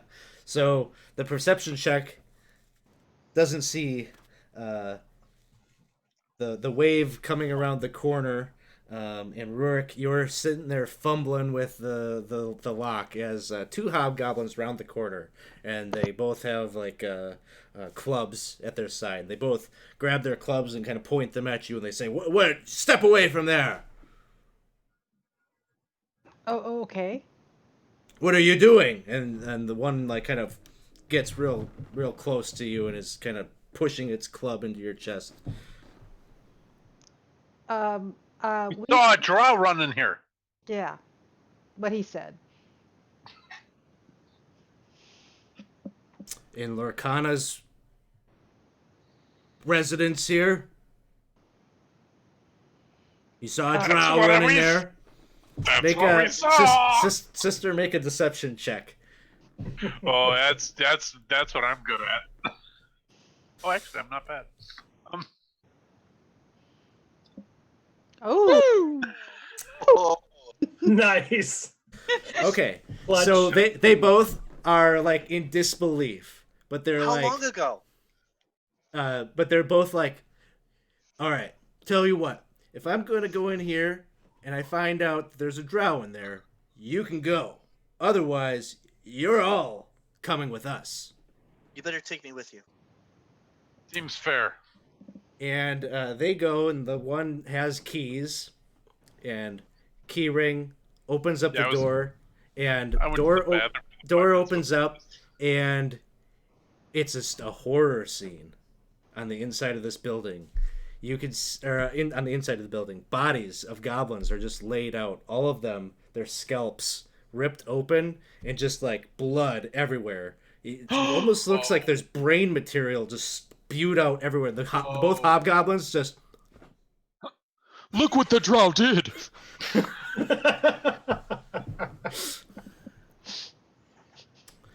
Oh, man. They're just looking around. They're like, "What is this? What does this mean?" Well, work. Obviously, the work of a drow. Oh man. Oh, I'm gonna be sick. Do I? Yeah, do there's I just recognize this this as any kind horrible of smell coming from inside. Is there anybody who would immediately present themselves to us looking in the room, just casually glancing, No, there's no As- one in here. as like, I mean, they're dead, right? But a body of All the- goblins. no hobgoblins. Okay. No hobgoblins. Got it. As a cleric, I've worked with last rites and prepared the dead before, so I try to stomach this. I want to investigate. Like, is this like a ritual thing, or is this just a body dump? Make a medicine check. They're 30-20. All of them have had their scalps and their heads like perfectly ripped off. All of them have their brains removed. There's some like brain material kind of like over by a table. And yeah, like there's like a desk that is on the corner of the like next to like a bed, and there's just like kind of brain material kind of spread out on that desk. Does this brain material look anything like the stuff I ate yesterday that wasn't meat? Fresher. Oh, son of a! Oh! And I thought I could stomach this. Oh no! But no, And he no, points to the it's- hobgoblins. it doesn't not the strike same you that it's not the same thing. No. Okay. all right. But sister still has me convinced that the drow ran in here because that was a natural 20. So I'm like looking Yeah. for evidence. This was Lorcana's room, They both are like, uh-huh. and she comes here every night. They both like nod. And Okay, team. this all does not look like it happened in one night. No, this is like, I don't know, at least like a week and a half of work. Okay, team. What race eats goblin spit brains? Because she's not a hobgoblin. How many bodies I would be able to? Well, maybe you tell me. Using keen mind, would I know how many corpses I identify in the room? Of the ones visibly No. like laid out, let's say That's 5. Okay. But it's just like a gory room. Okay. So there's likely she's been like a bodies that aren't here Bloody anymore. Mary situation. What So- does eat goblin brains? So are the guards still here? Yeah, they're both like they're kind of in shock. So This woman you trust, unless she's a very strange hobgoblin, is not a hobgoblin. she must have been replaced by a drow in disguise that chops off goblin heads. This doesn't spell drow either, unfortunately. What do we know about Drow that we're immediately assuming? Well, the drow ran in here, remember? Well, yeah, there's that. Yeah. I mean, Or there is run in and look for. that, but We have that before we evidence. okay. Garbo would want to go see if he notices King Bomo's body at all in there. Oh no! That's a good point. No. Phew. The voice lives. The two hobgoblins both look at each other and they say, Azrak needs to know about this. Delicately. Yeah. I'd be And careful they- how you tell him about that. They're moving. You might not want what's your name around for. Oh, this isn't gonna end well. They're out on think- the street and they're moving north. Okay, but I think it would be best if we were not here. I love that plan. Oh, really? I thought we would want to be there for this. why? I think perhaps we should be elsewhere with maybe an eye on the spot. And he's like wants to go but is waiting. He's like, but if she's there and we're not, and she lies about us, Oh, So- that's a point. It's a very good point. Oh boy. What? Well, they know we didn't do this. This would take more than a day to do. Is there any chance of a track, anything in the blood, anything that's leading us towards where did somebody flee from this scene? Anything that I can find? Where did someone flee from this scene? Is there any movement after this? Because we're not seeing anybody who killed all these goblins is hanging Are around. there any tools that would have No, nothing. made these cuts? Any personal effects? Does she actually live in here? I'm going to take a chance. You guys go. I can at least hide. I want to check and see if I can see anything on the desk with brains. Okay. Between Sister and Rhea, one of you make a investigation check at advantage, and Rurik, you give me a You want to help me, or you medicine want to check. help me to help you Oh, on investigation? I'm decent at it. I got a +5. No, go ahead. I'll assist you. Okay. I can work with the medicine check. That was shit, and then I didn't roll at an advantage for the. And then sounds like between Rurik and Malaron, one of you can do advantage. Okay, so a 16 on the investigation check. As you're like going about the room, like you're checking the bed and the desk drawers and things like that. You find a wardrobe, which when you open it up has like some robes and things like that in it, but also like behind that, all sorts of different like tools. With sharp blades, the kind of thing that probably made those incisions in the scalp. Ritual Are they looking. maintained? Ritual looking. Embalming tools. What is ritual looking? I don't know what that means, but the types of things like saws and things like that like. Okay, I don't- that's a tool to me, and a ritual has inscriptions on it, like No, that- nothing like this that. is this More is like a surgeon's tool, I would say. Yeah. Okay. I look over at. What do you think? I Well, should get out of here. really, that's almost better to me. I agree. I can deal with rational-ish. Yeah. I mean, it's disturbing, but it's not like eating them. Rurik Taste- and Malaron, between the two of you, I was going to get a medicine check, right? Okay. At advantage. Then let me do that, I guess. Which one of us has? Well, I've got a +6. oh, then you should do it, and I will help you if I can. Appreciate it. That's medicine.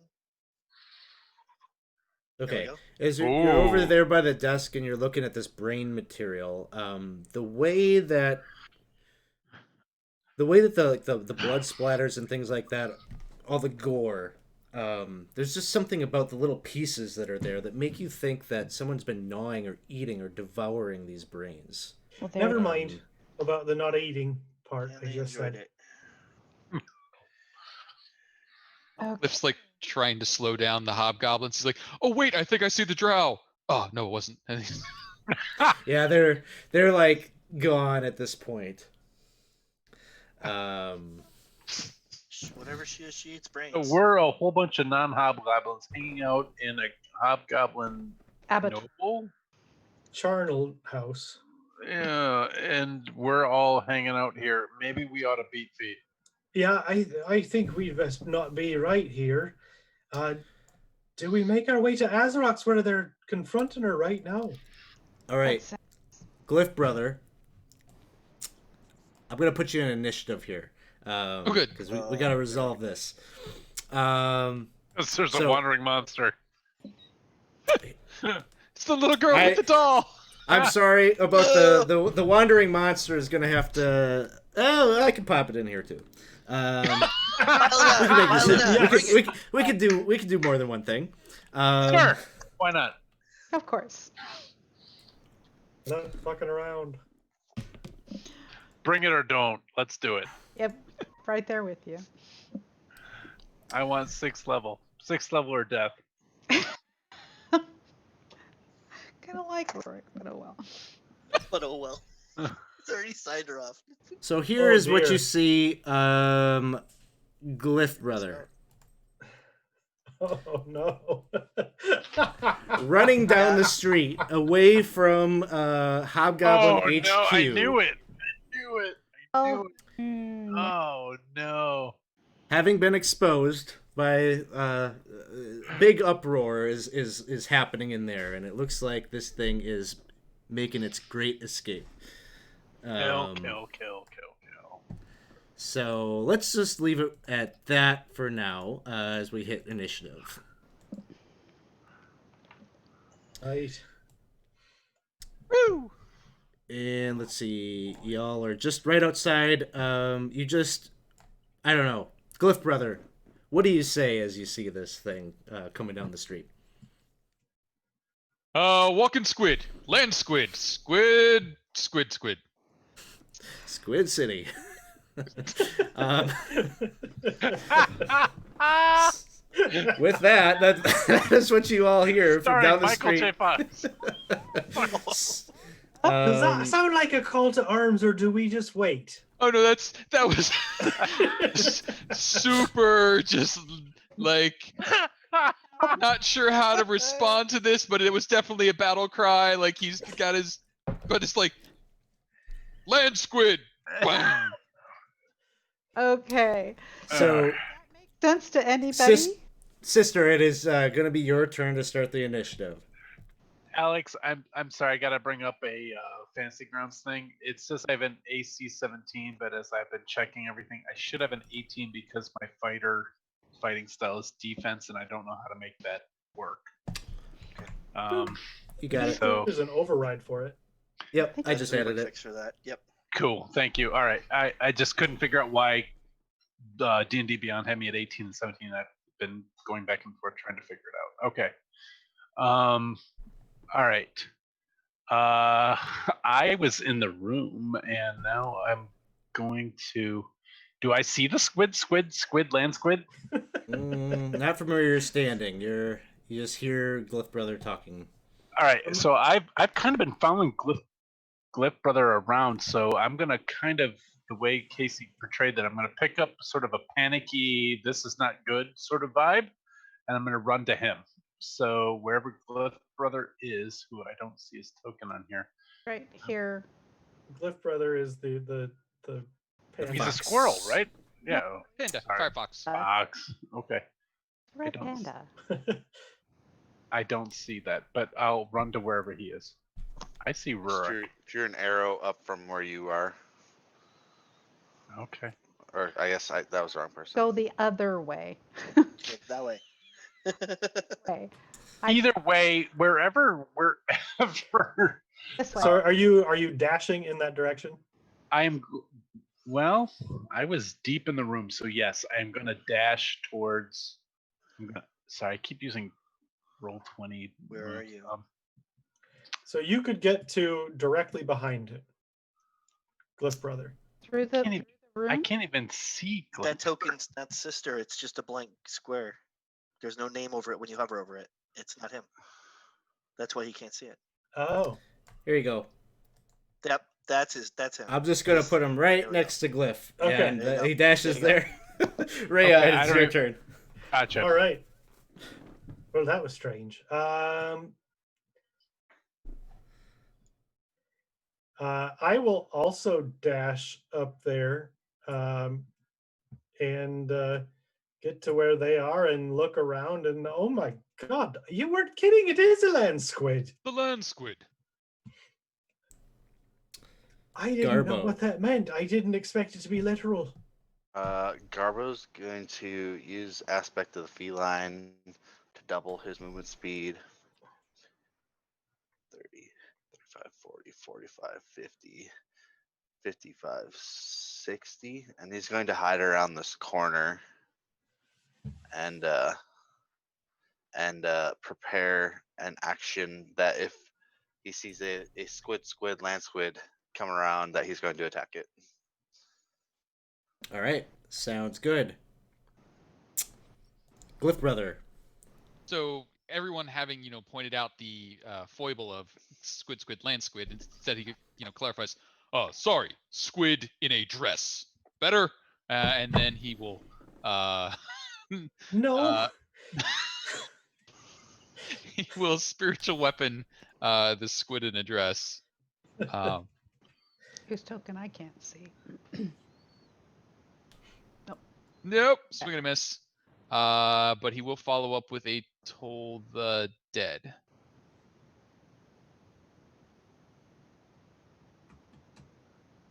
Which it passes. And he's So nothing. Yeah. Rick. Okay, so I only have 25 feet of movement, so I'm going to have to use. Do I have any kind of shot from here, or am I going to have to dash? And if I dash, I can't do anything. Yeah, there's buildings in the way. You wouldn't be able to see them from there. Okay, so I'm going to go ahead and do the rest. All right. So dashing. At this point, you all see Azrock getting like thrown out of the room. You know, the bouncers have just grabbed somebody and are now tossing him out of the room, and he goes tumbling, and he is prone on the ground right here. That's your wandering monster. Malaron, it is your turn. I can't see squid, land squid from here, right? I don't think there's a line of sight there. So I have to keep moving until I see something. I'll go to here. And if I still can't, I will duck to here and say, "What? Okay. What is it? What does it look like?" It looks kind of like a squid in a dress. This has been the coolest day ever. It moves 5, 10, 15, 20, 25, 30. It gets to right here. Of course it does. And my question is going to be about Garbo.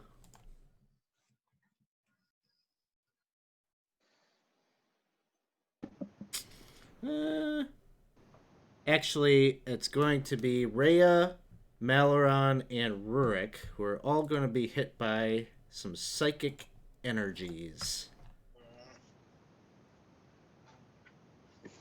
Oh, Rurik. I hate that.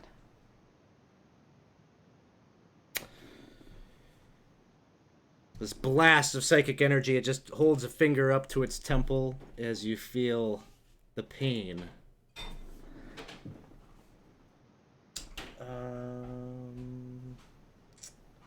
Let's see. Who failed that? Was it Rhea? Oh, I failed it. Yeah.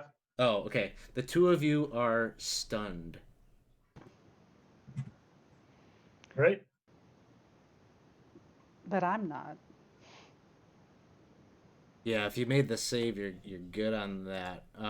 Back to the top, sister. It is your turn.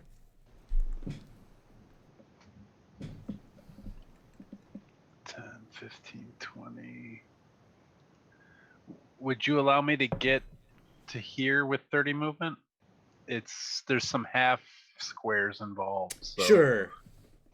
Okay, I'm gonna flank them. I don't remember your rules for flanking, Alex. Well, I'm stunned, so I wouldn't give flanking anyway. Gotcha. Okay.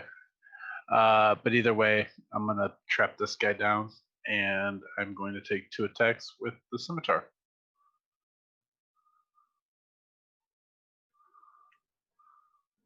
Oh, that sucked.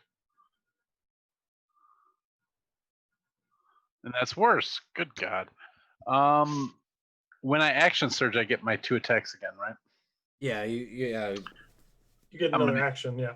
Yeah, I'm gonna take my action surge. All right. Well, Wow! got one more chance. That'll hit. All right, jeez, Louise, for 1 hit. Good God. It's a good hit. It was an alright hit. All right, well, I hit him. So that's my turn. All right, Rhea, you are currently stunned, but at the end of your turn, you can give me an intelligence saving throw. Okay. Oof, I still don't think that's stunned. going to do it. Garbo, it is your turn. I'm guessing Garbo would hear some commotion going on. 5, 10, 15, 20, 25, 30. And he'd get around the corner here and he would hide and and he'd just hide here and prepare to jump out if anyone comes out and gets him, and just kind of say boo. Say boo. All right, Glyph brother. So Glyph Brother's going to move over to here through his stun friend squares.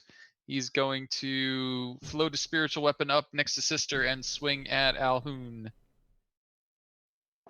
Spiritual weapon, clonk. Spiritual weapon, clonk. Clonk! Nice.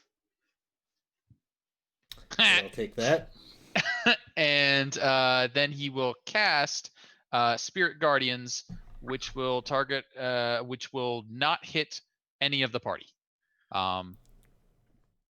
Love spiritual guardians. God, I love it. So that will damage Alhoon on Alhoon's start of turn. He Maybe. will. I don't know if I want him to do it. You're gonna He's gonna run out counter. of He'll counters. counterspell it.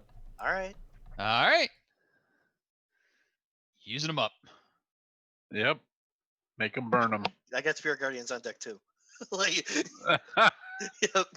Bring it. Rurik. Okay. You gotta get unstunned though. I know. My inspiration on this one to go ahead and because I'm inspired by all the gore to do something really as much as possible against this thing. So I'm going to drop it on. Oh, hang on just a second. Get over here, combat tracker. There she is on the Alhoon. That'll hit. Nice. Sneak Okay. attack. Sneak attack on me. Oh, get that out of the way. And then damage on the Alhoon. All right, 13 points All right. damage. Does seem like he probably resists that a bit, but does take damage. We move next to Azrock, who stands up, and you just hear him squawk, "Oh, where are you going? You and our friends, we are partners. I mean, I am your commander. Come back here." And he's running down the street 5, 10, 15, 20, 25, 30, 5, 10, 15, 20, 25, 30. He gets to like right there. He seems great. Malaron, it is your turn. I am going to use my inspiration to make this saving throw. I did not make the saving throw. Oh no. Still stunned. Alhoon.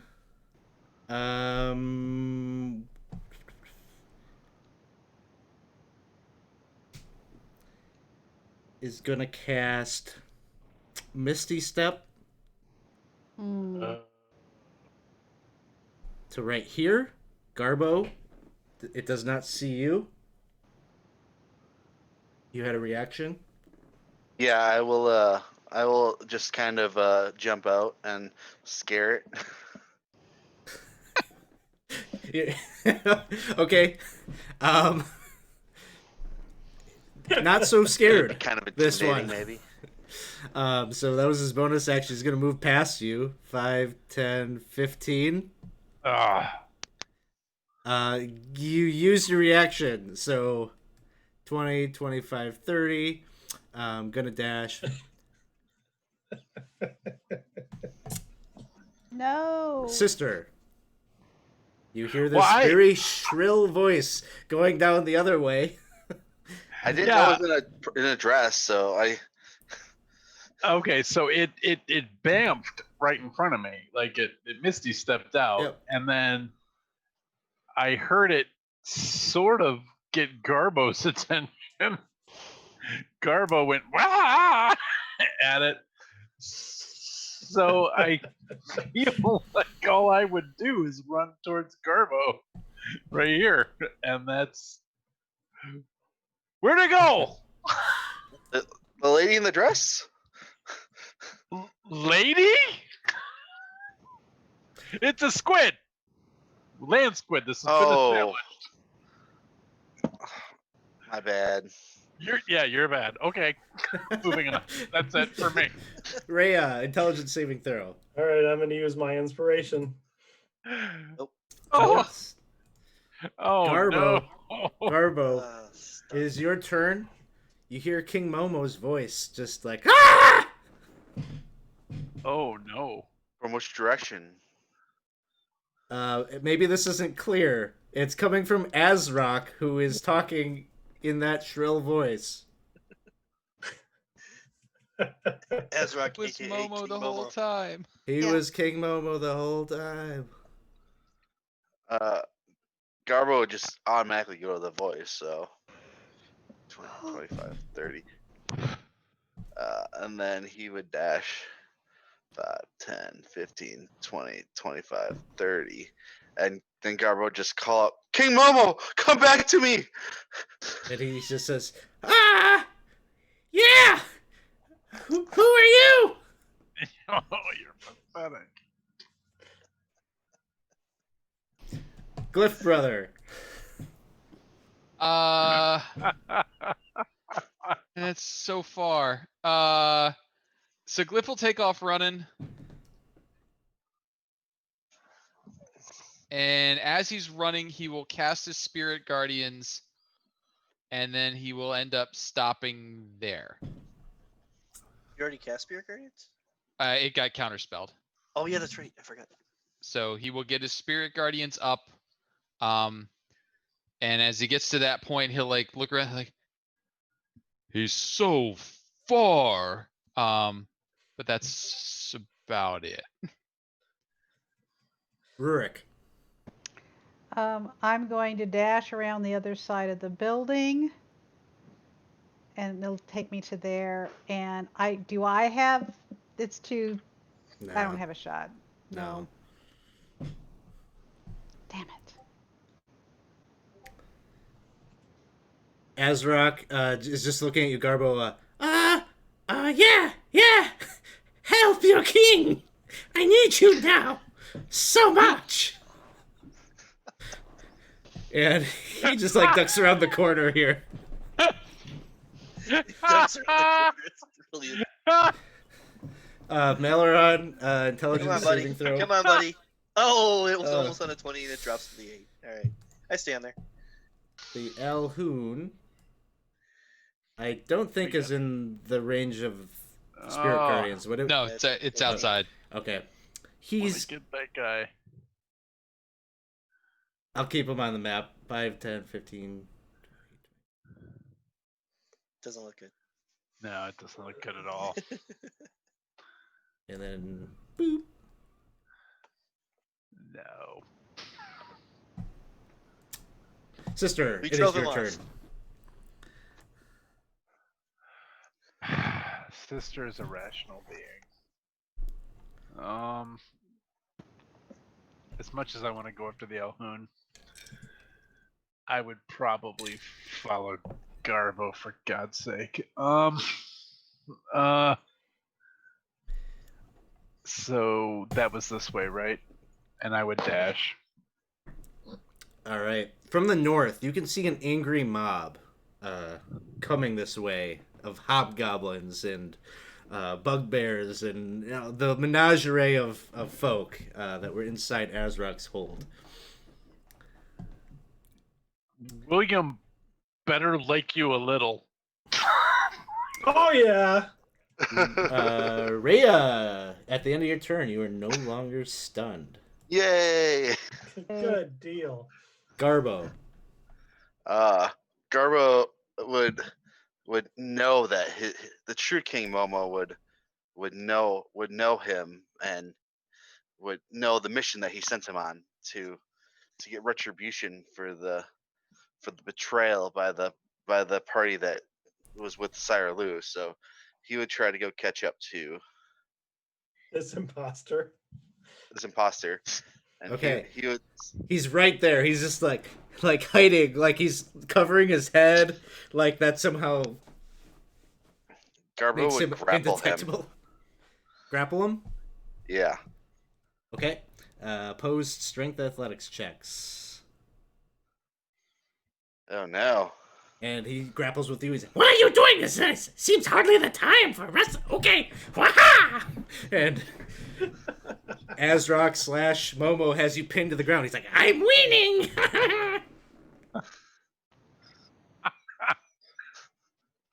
Glyph brother. He's a weak. And those two are busy. Glyph's just chasing after this fella. He's gonna dash. But 1, 2, 3, 4, 5, 6, 7, 8, 9, 10, 11, 12. Gets him about there. All right. Rurik. Oh, dang it. I have no idea. I can't run that fast or that far, but I can't let. Oh, hell. Um, I'm going to follow Glyph Brother and say, oh, hell.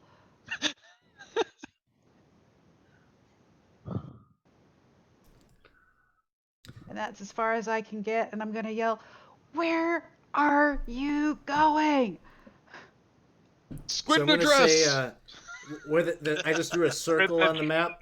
The circle is where the angry mob is kind of congregating and getting ready to head down. Azrock is wrestling with you, Garbo, and he says, "Oh, time for fun and games is not now. We need to go. Help your king. Touch here." And he grabs your hands and like he's having you like feel his face, and you can tell you're like pushing through some kind of an illusion. He's like, "It's me. It's Momo. You need to help me. I made a big mistake." All right. Garbo would like kind of believe him at this point, and he would help King Momo get away. All right, so you kind of both like he, dusts you off and everything. Oh, dusts himself off. Okay, we need to go. Malaron, you still stunned? Oh, yeah, I'm not going anywhere. Oh, Just no. Watching the mob come. No. Oh no. Alhoon is moving through this. You hear shrieking from the southern way. All those shriekers going off. We gotta kill that fucker. But I'm going the wrong way. Sister, it is your turn. The mob is like right on your heels, and they're all very upset, looking for this imposter. When I discover I've run in the wrong direction towards Garbo, I'm going to dash towards Garbo, and I should make it right to behind him. So that's what I do. I run up behind Garbo and go, "What is going on?" Oh, he's tall. He'll help us. Yes, lead the way. We must escape. Garbo, is that what we need? Yeah, we have to get out. We have to get out now. Okay. King Momo, where do we go? I'm trying to remember. That way. Use your nose. Follow the fresh air. And maybe at this point it's a time for you all to make your escape. Okay. But Malaron is still stunned. Does anyone want to carry the elf? Rhea, all right. it is your turn. I don't know that I have any way of carrying this being that is really probably like triple my weight as a halfling. So I am going to first drink a healing potion.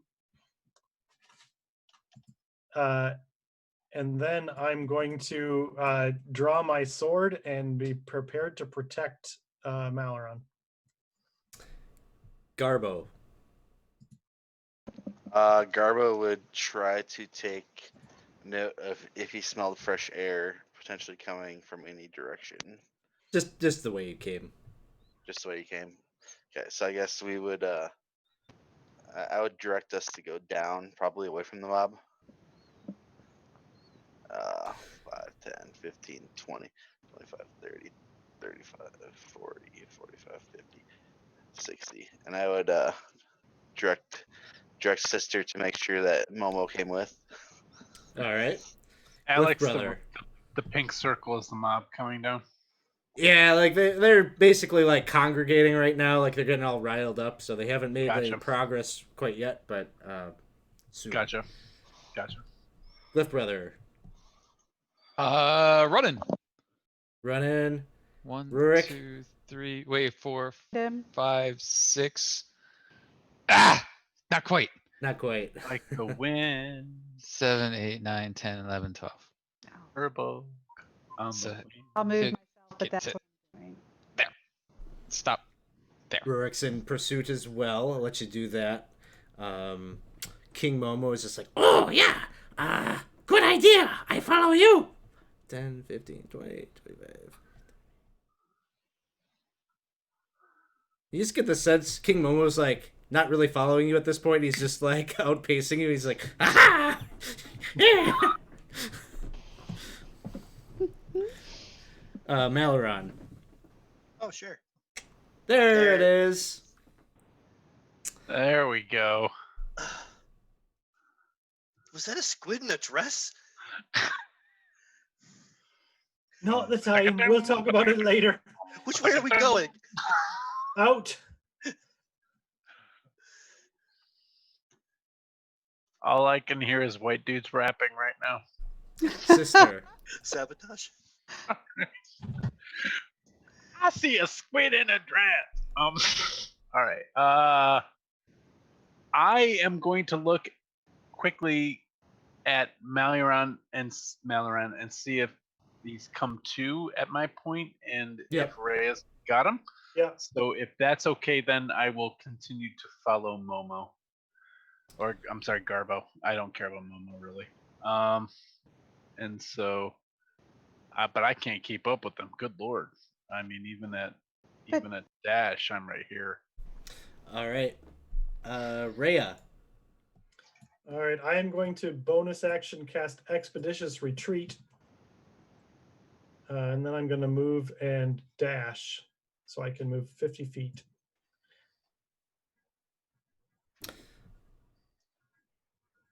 All right. And get to there. Garbo.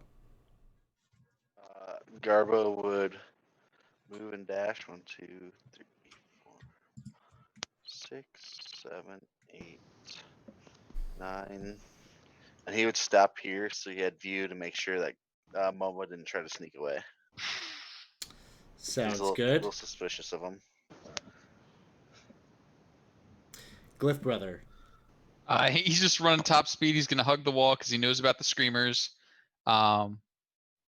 They're already like crying and going off. So, but there's so much chaos happening. It's maybe not even a issue. So yeah, you just hit like from down the hallway. You're just hearing like boing, boing, boing as he's like bouncing off the wall because he's really big and this is really tight. That's it. Rurik. Same. And catching my breath, going. All right. This mob is starting to move. 5, 10. So it's like right there at this point. Malaron, you're kind of coming to, and then you see like this horde of goblinoids coming. King Momo is running. 5, 10, 15, 20, 25, 30. So maybe right there. Malaron, you're no longer stunned. I'm running a little bit behind. I'm gonna pop my potion of speed and chug that. Is that an action? Drinking the potion is an action. Okay. Then I'll use my move, which is now doubled. So I'm going 60. Get to about there. So at this point, I think the only person that's going to be in trouble with the crowd is going to be Sister. Sister, That seems right. give me. You're all trying to flee and get the heck out of here. Give me strength athletics check to see if maybe you can just adrenaline, like, get out of here, bolt faster than them. Got it. No. Okay. So here's what we'll do. The rest of you are kind of running out this way. I'm not gonna leave sister though. Yeah, I'm not either. And well, hold on, because I'm trying to speed up Right. process Sure. here. So Yeah. so you all are like leaving, right? And sister's trying to catch up, and sister gets to like right here, and the mob grabs sister and is trying to pull sister back. Got it. So let's start from like kind of like that position of that kind of situation, starting with sister. What do you do? They've got you grappled. They're holding you back. I'm going to use my shield as a sort of weapon to break holds. Not trying to cause damage, but to just break holds and flee at the same time, if possible. I realize I just lost my strength check, so if that's what that was, I don't know. Yeah, give me a strength athletics check. You're trying to like muscle Again? your way. Again, I just lost one. So do you want me to? Your first strength athletics was you running. This is a different Oh. type of action, as you're trying to wrestle your way out. Gotcha. Okay. Not much better. Well, that didn't roll. Sorry. Hold on. And that's a that'll nat do. 20. That's a 23. So as they're grabbing you, they're trying to pull you. It's like being in the mosh pit, They're just trying to subsume you. You rip away. You're using your weapon to kind of smack at a few of them, and you break from the crowd and get into the tunnel. Unfortunately, the individuals in the group, you're going to be able to navigate through. This crowd they're not coordinated. There's just a big mob, so they're going to have a harder time chasing you down these tight tunnels, and you all make your way and get out. When sister comes past, I'm gonna cast a burning hands, not to deal damage, but to like frighten them back. Yeah, and So that'll just a spray of flame to sort of scatter them, and then we bolt. Yeah, absolutely. That works. They're not pursuing you in enough fashion that they're going to be too much of a problem at this point. As you make your way back out into it's daytime, as you escape from the Hobgoblin town, and you'll be making your way back. So the whole thing was all just seems that maybe King Momo got himself into some kind of partnership with this mind flayer and was maybe trying to make a move on Sire Lu with this whole convoluted scheme of his. He got King Momo kind of at your mercy. What are you going to do with him? Momo, what are you doing? Oh, I was mind controlled. Do I buy that? None of you buy it. Maybe Garbo does. That seems implausible, Momo. The tales that I've heard of the great King Momo, there's no way anyone could mind control him. That's true. No, it's not true. It's He's far too powerful to be mind controlled. His voice alone would break any mind control. oh, my voice. Yes, Ah. voice. So is this just Azrock and we should dispatch him then?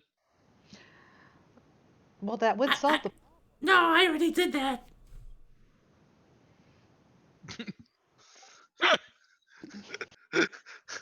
Well, that saved us one problem anyway. Yeah, you don't have to worry about that guy. And the rest of them? Well, Seems like there's a lot to worry about, Momo. no, don't worry. You don't have to tell Lou about any of this. The Please, I beg you. treacherous Lou? I thought you had dispatched of him. No, not so much. He thinks we're friends. It's really funny. You don't remember sending me to go kill his friends that were helping you? I don't know who you are. Now that's kill worthy. I want to kill Momo right now. I mean, Garbo's gonna just kind maybe I of said go that. cry. His name's Garbo. Do that. Garbo, no. Maybe I said that. I say a lot of things I forget. Oh, would you say that you regret a Garbo? This, Oh, bad. So this is what we want to leave at the Chaos Cave to make sure we're safe? Is that the plan? You know, I was all on board for this. I was in it. I was there. I was sold. And now I just don't give a shit. no, Momo, you're coming with me you're under arrest. Oh, okay. Yeah, that'll probably work. So- Fine, I will Sounds put like him in you're manacles that I do have in my pack. taking him back to the keep, and he Yep. will sit in a cell. Yep. That seems legitimate. Feel And about- there's nothing he can do about it. Probably like an hour or so, like into your journey down south, he will no longer look hobgoblin-y and revert back to his pathetic goblin self with his patchy little pieces of red fur that stick out like an adolescent that's growing some facial hair, much like me right now. So You should not laugh at that. Self-deprecating humor is always the best. So that is where we'll end things. I'm sorry we had to go a little bit longer. Oh, it was so much fun, Alex. It was so much Totally good. fun. It was so much fun. Oh, Ugh. I feel so sorry. Did we do anything? Yeah. I don't know if we did. Yeah. So in case it's not clear, the only reason that they came down south is because it would seem that Momo made some kind of partnership, somehow made contact with this mind flayer, which maybe that's a whole different story about where this mind flayer came from. But basically, Momo is not happy with this power sharing agreement that he's had with Sire Lu, and was using these hobgoblins and the whole conceit of the hobgoblin cousin that died as a reason to leverage all these folks down there. His deal with the mind flayer was the one that had the spell that kept him looking like Azrock. And as long as he was feeding him some brains, and Momo doesn't give a shit about his goblin underlings, so he was happy to feed the goblins to him as long as he had more power. When you can't, you won't, and you don't stop. I mean, there's a problem, and that's what Azrock found. Yep. Yep. I'm sorry. Hey, we won D&D. He Too needs many- body moving, not These- percent. At least Garbo knows that William would never break his heart. So instead of doing EXP like encounter based, I was kind of hoping you were going to go the route that you did and do more of a RP investigation thing, because I was like, Definitely. they could fight Yeah. and slog their way through this and that'd be fine. But since it was more of an RP session, why don't you all give yourself? Well, Can we I'll add give it in- ourselves, or? Yeah, give yourselves 4,000 experience points. Woo. Whoa! But Nice. I'm gonna give you on top of that the dragon. Dealt with the dragon. Oh. So we get 4,000 plus the dragon? Yeah. Wow. What is Wow. it? That has got my attention. I am level 6. I am scratching level 6 after I hear the dragon. I could be really excited. Well, I'm level 6 too. How much is the dragon? I'm not sure quite yet. You also had your reward. The keep will give you a reward of what was it? 250 gold. So you can add that for yourselves. Monetarily, I'm in the hole on this one. Me too. Not me. That potion of speed was worth a lot more, but that mob was scary. I did not want to deal with it. Oh, and Alex, if you have a chance to add that Rod of the Pact Keeper Oh yes. to my list, I would take that. Who? Whatever that blow gun thing was. That thing looked cool. So. Yeah, you all split 5,000 6 ways. I think is what happened. Yeah, I'm only 300 short of level 6. I made Dang, it. so I'm level close. 6. Same. And let's see. Yes, there was some. What does that do for fighters? There were some magical items that were asked about. Someone had bought the blowgun. That would be me. Okay, Rurik, you had the blowgun. So basically, this blowgun, I just made up some things to add to these items in terms of like little secondary things that they do. So in the party sheet, Rurik is the blowgun. You can take that. Okay, I will. It's the secondary effect of it. You can either maybe write it in the memo or the note of the item or something like that. But you can use it and it'll tell you the most direct way to the surface. Oh, okay. That's kind of fun. Cool. Alex, I have a finite number of uses a day. did we get the 250 GP? Is that? You can We add got- that yourselves. Yep. Okay. Could you throw the Helm of Comprehend language up in the party chat for me Helm quick? of-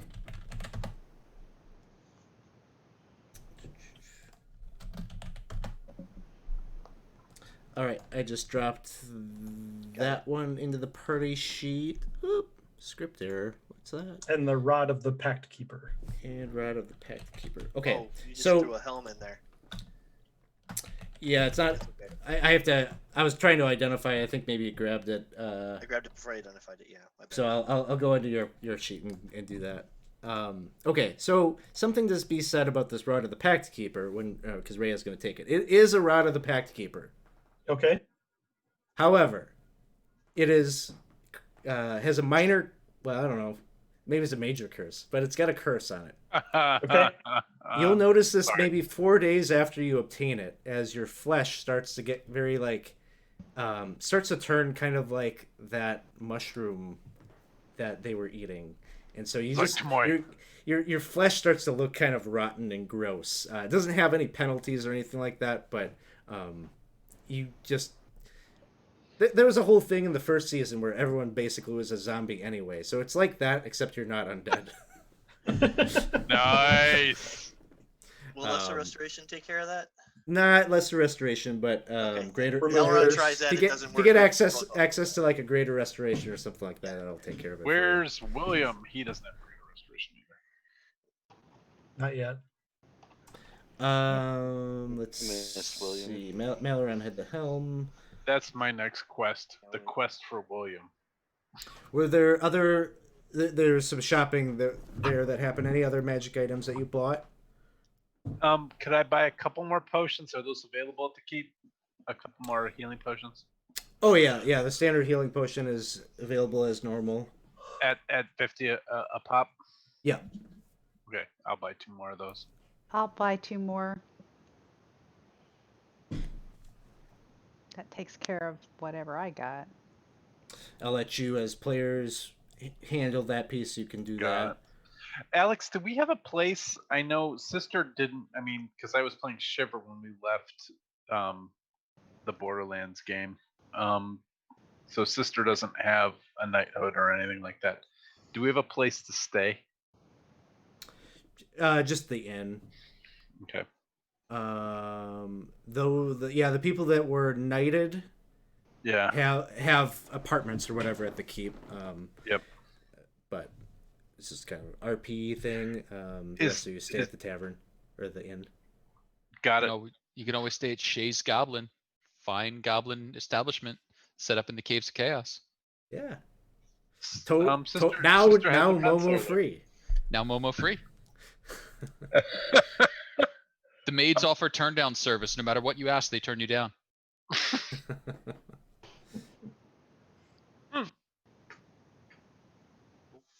This was so much fun. Thanks, Alex. Yep. Appreciate it. I wasn't This sure is so what would good. happen. I was like, maybe they'll go kill some drow. Maybe they'll kill some hobgoblins. I don't know. So yeah, this was an area in the Dungeon of the Mad Mage that I just thought, I don't know, little hobgoblin town. I can just use this as the map, and oh yeah, Nice. you could stay in Tip's Tower, Tip's magic item that we Yeah. found, Yeah. the instant that fortress in there? or whatever it's called. Oh yeah. Yeah, so Is it wake up time for Corey right now? Yep. Oh my God, Jesus.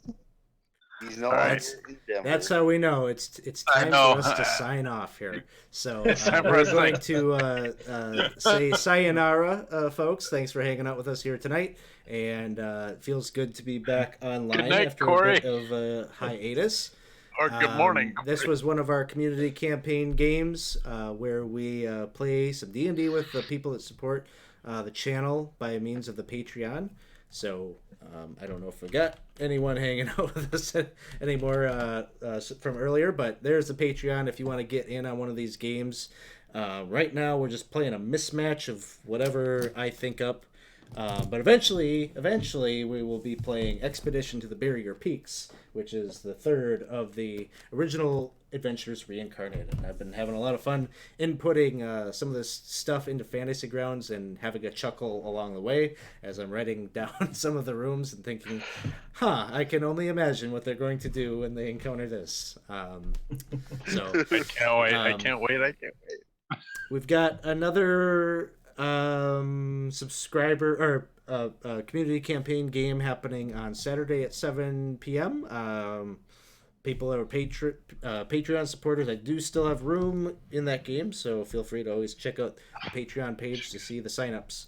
But that's all I got. So thanks everyone. I'm going to sign us off here. We'll talk to you soon. Thanks, everybody.